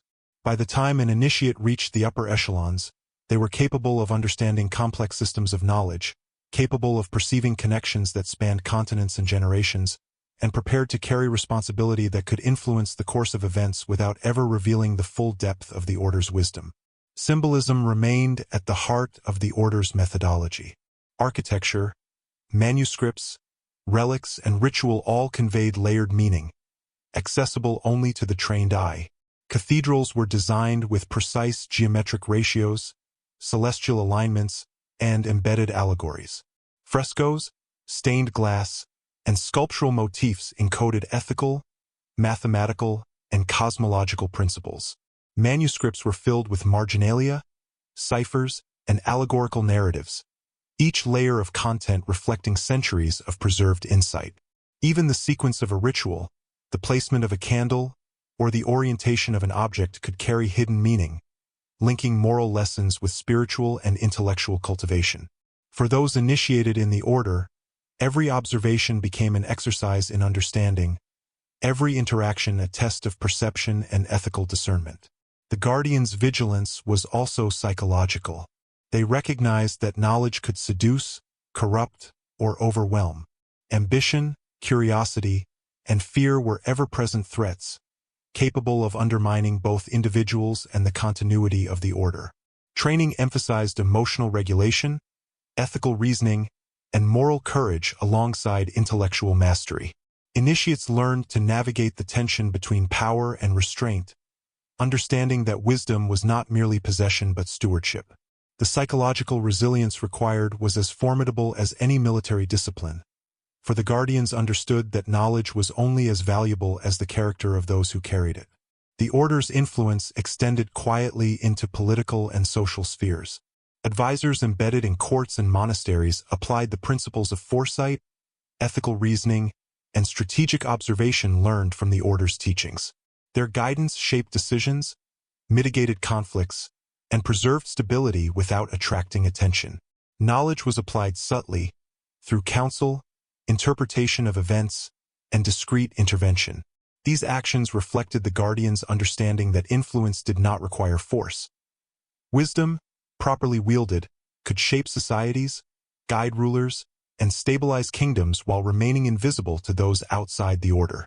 In this way, the guardians functioned as both invisible architects and ethical stewards, guiding human affairs with foresight and discretion. Conflict was inevitable, yet the order's resilience lay in its adaptability. Military campaigns, territorial disputes, and religious conflicts tested the guardians' ability to preserve knowledge under extreme conditions. Their training in perception, pattern recognition, and strategic foresight allowed them to anticipate dangers, relocate manuscripts, and protect key artifacts even as armies marched, cities fell, and political regimes changed. The guardians understood that knowledge, like water, had to be mobile to endure, flowing silently across the landscape of human history while maintaining its integrity. Redundancy, encoded transmission, and selective access ensured that even when specific nodes of the network were disrupted, the wisdom itself survived. The spiritual dimension of the order was inseparable from its intellectual and practical work. Members were taught that understanding the hidden patterns of the universe required moral and ethical discipline. Knowledge was not neutral. It carried consequences. The alignment of actions with principles of restraint, observation, and ethical foresight was central to the order's mission. Rituals, study, and daily practice reinforced the interconnection between perception, morality, and the responsible application of wisdom. Initiates internalized these lessons, linking understanding to ethical decision-making, practical action, and the cultivation of character. In this way, the guardians ensured that knowledge did not become merely a tool for power but a guide for responsible action. Adaptability remained key.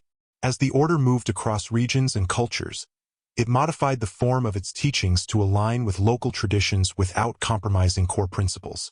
Manuscripts were translated, rituals were adjusted, and symbols were reinterpreted to ensure comprehension and resonance in different contexts. This ability to evolve without losing integrity was crucial for survival. Knowledge could endure across centuries and regions only if it remained intelligible, meaningful, and protective against misuse.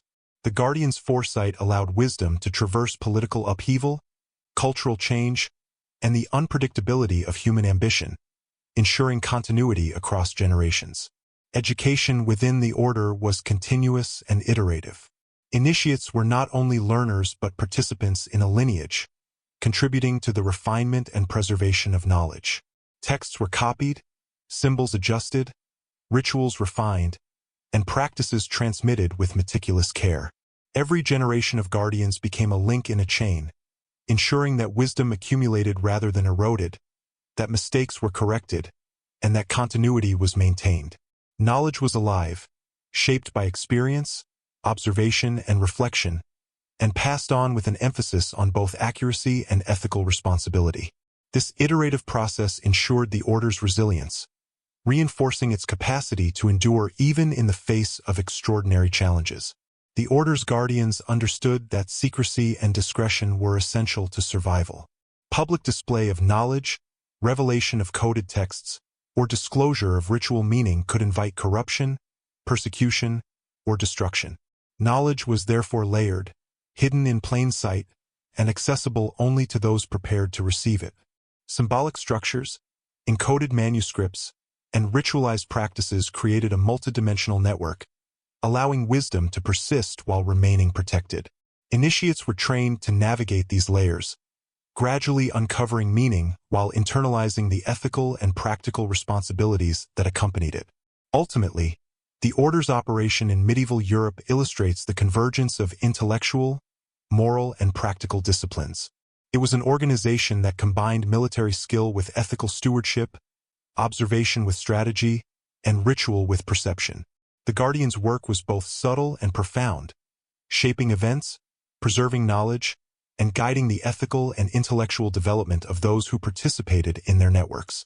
By embedding wisdom in symbols, architecture, manuscripts, and ritual, the order created a resilient system capable of surviving political upheaval, cultural change, and centuries of human ambition. The legacy of this network is enduring.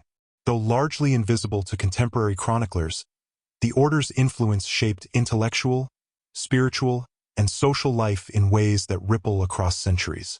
The integration of ethical discipline, strategic foresight, and careful transmission ensured that knowledge survived, guided perception, and influenced action long before the emergence of widely recognized secretive orders like the Templars. In preserving and transmitting wisdom under conditions of uncertainty, danger, and complexity, the Guardians demonstrated an extraordinary foresight and dedication, creating a lineage of insight that continues to echo across history. By the late medieval period, the Hidden Order had matured into a complex network, capable of exerting subtle influence over a vast geographical and cultural landscape. Its members were no longer merely guardians of isolated texts or sacred relics. They had become custodians of a living tradition, a lineage of wisdom that spanned centuries and continents. This tradition blended intellectual, spiritual, and practical disciplines, emphasizing observation, ethical discernment, and the careful transmission of knowledge. The order had learned to operate invisibly, shaping events, guiding decision-making, and protecting insights from misuse without ever drawing attention to itself. Its effectiveness lay not in overt power but in precision, patience, and foresight, qualities cultivated over generations of disciplined guardianship. The preservation of knowledge remained the order's core mission.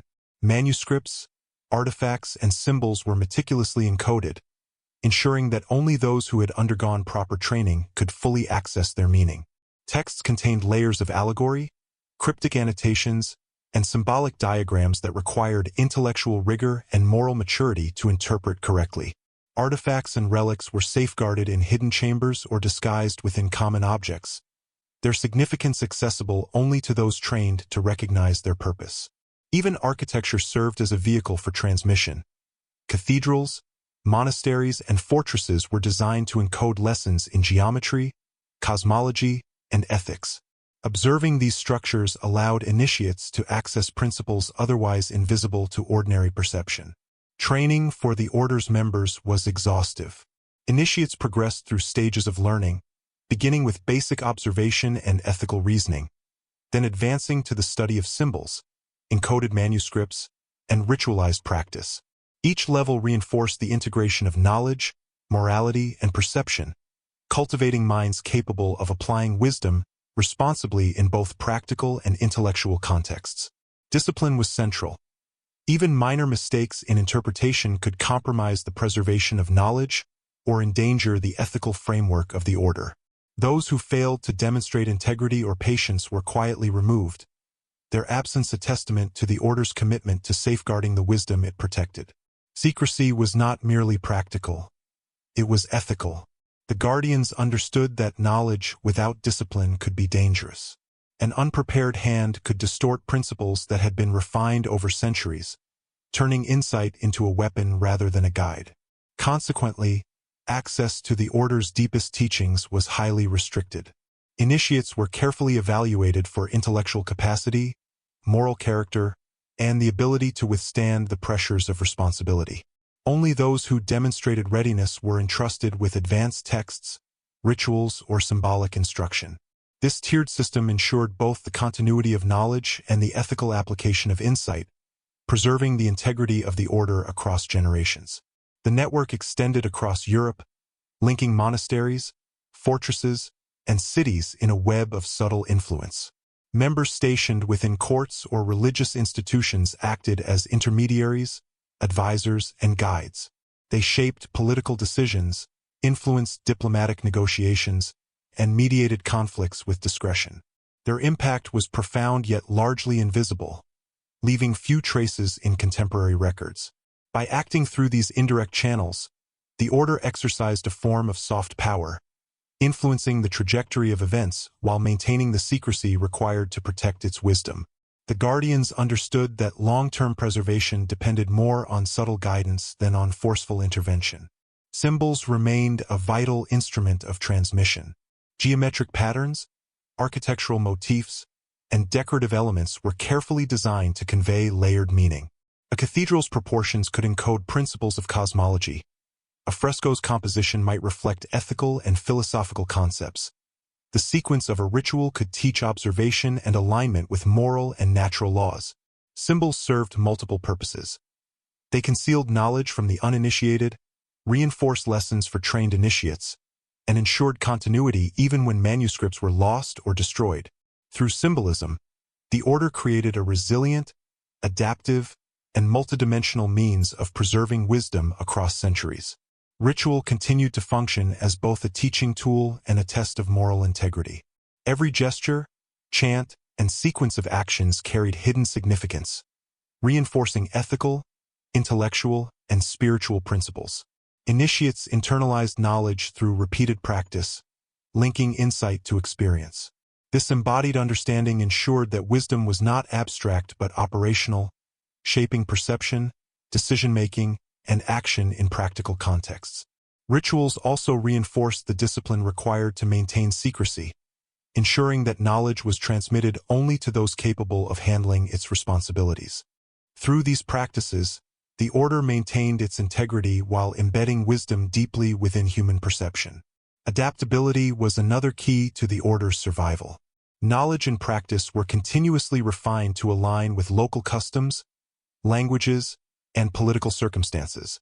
Manuscripts were translated, symbolic motifs were adapted, and rituals were modified to resonate within new cultural contexts.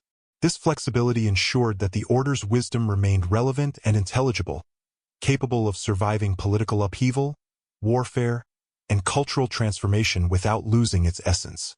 Adaptability allowed knowledge to move fluidly across regions and generations, preserving continuity while responding to changing conditions. The order's members were trained to perceive connections across disciplines, linking philosophy, mathematics, astronomy, ethics, and practical strategy. Observation of the natural world, human behavior, and cosmic patterns informed decision-making and guided the application of knowledge. The ability to discern subtle relationships and act accordingly was central to the order's effectiveness. Every initiative, whether diplomatic, educational, or martial, reflected centuries of accumulated insight and ethical deliberation. Initiates were taught that wisdom was inseparable from responsibility, that perception without discipline or morality could be destructive rather than constructive. Military action, while not the primary purpose of the order, was informed by this integrated knowledge. Knights applied lessons from observation, symbolism, and ethical reasoning to strategy and tactics. The placement of forces, timing of movements, and interpretation of intelligence were informed not only by immediate practical concerns but also by centuries of preserved insight into human behavior and decision-making. Warfare became an arena in which the order's principles could be applied, tested, and refined, always with an emphasis on ethical guidance and long-term preservation rather than brute force. Even within the order, human stakes were profound. Initiates faced the constant pressure of ethical responsibility, secrecy, and the weight of knowledge that could shape history. The consequences of error were potentially catastrophic, for misuse or misinterpretation could destabilize communities or corrupt the integrity of wisdom. Success, on the other hand, reinforced continuity, strengthened ethical frameworks, and ensured that knowledge survived for future generations. Members lived in a constant tension between caution and action, guided by the principle that wisdom must be applied responsibly, with foresight and humility.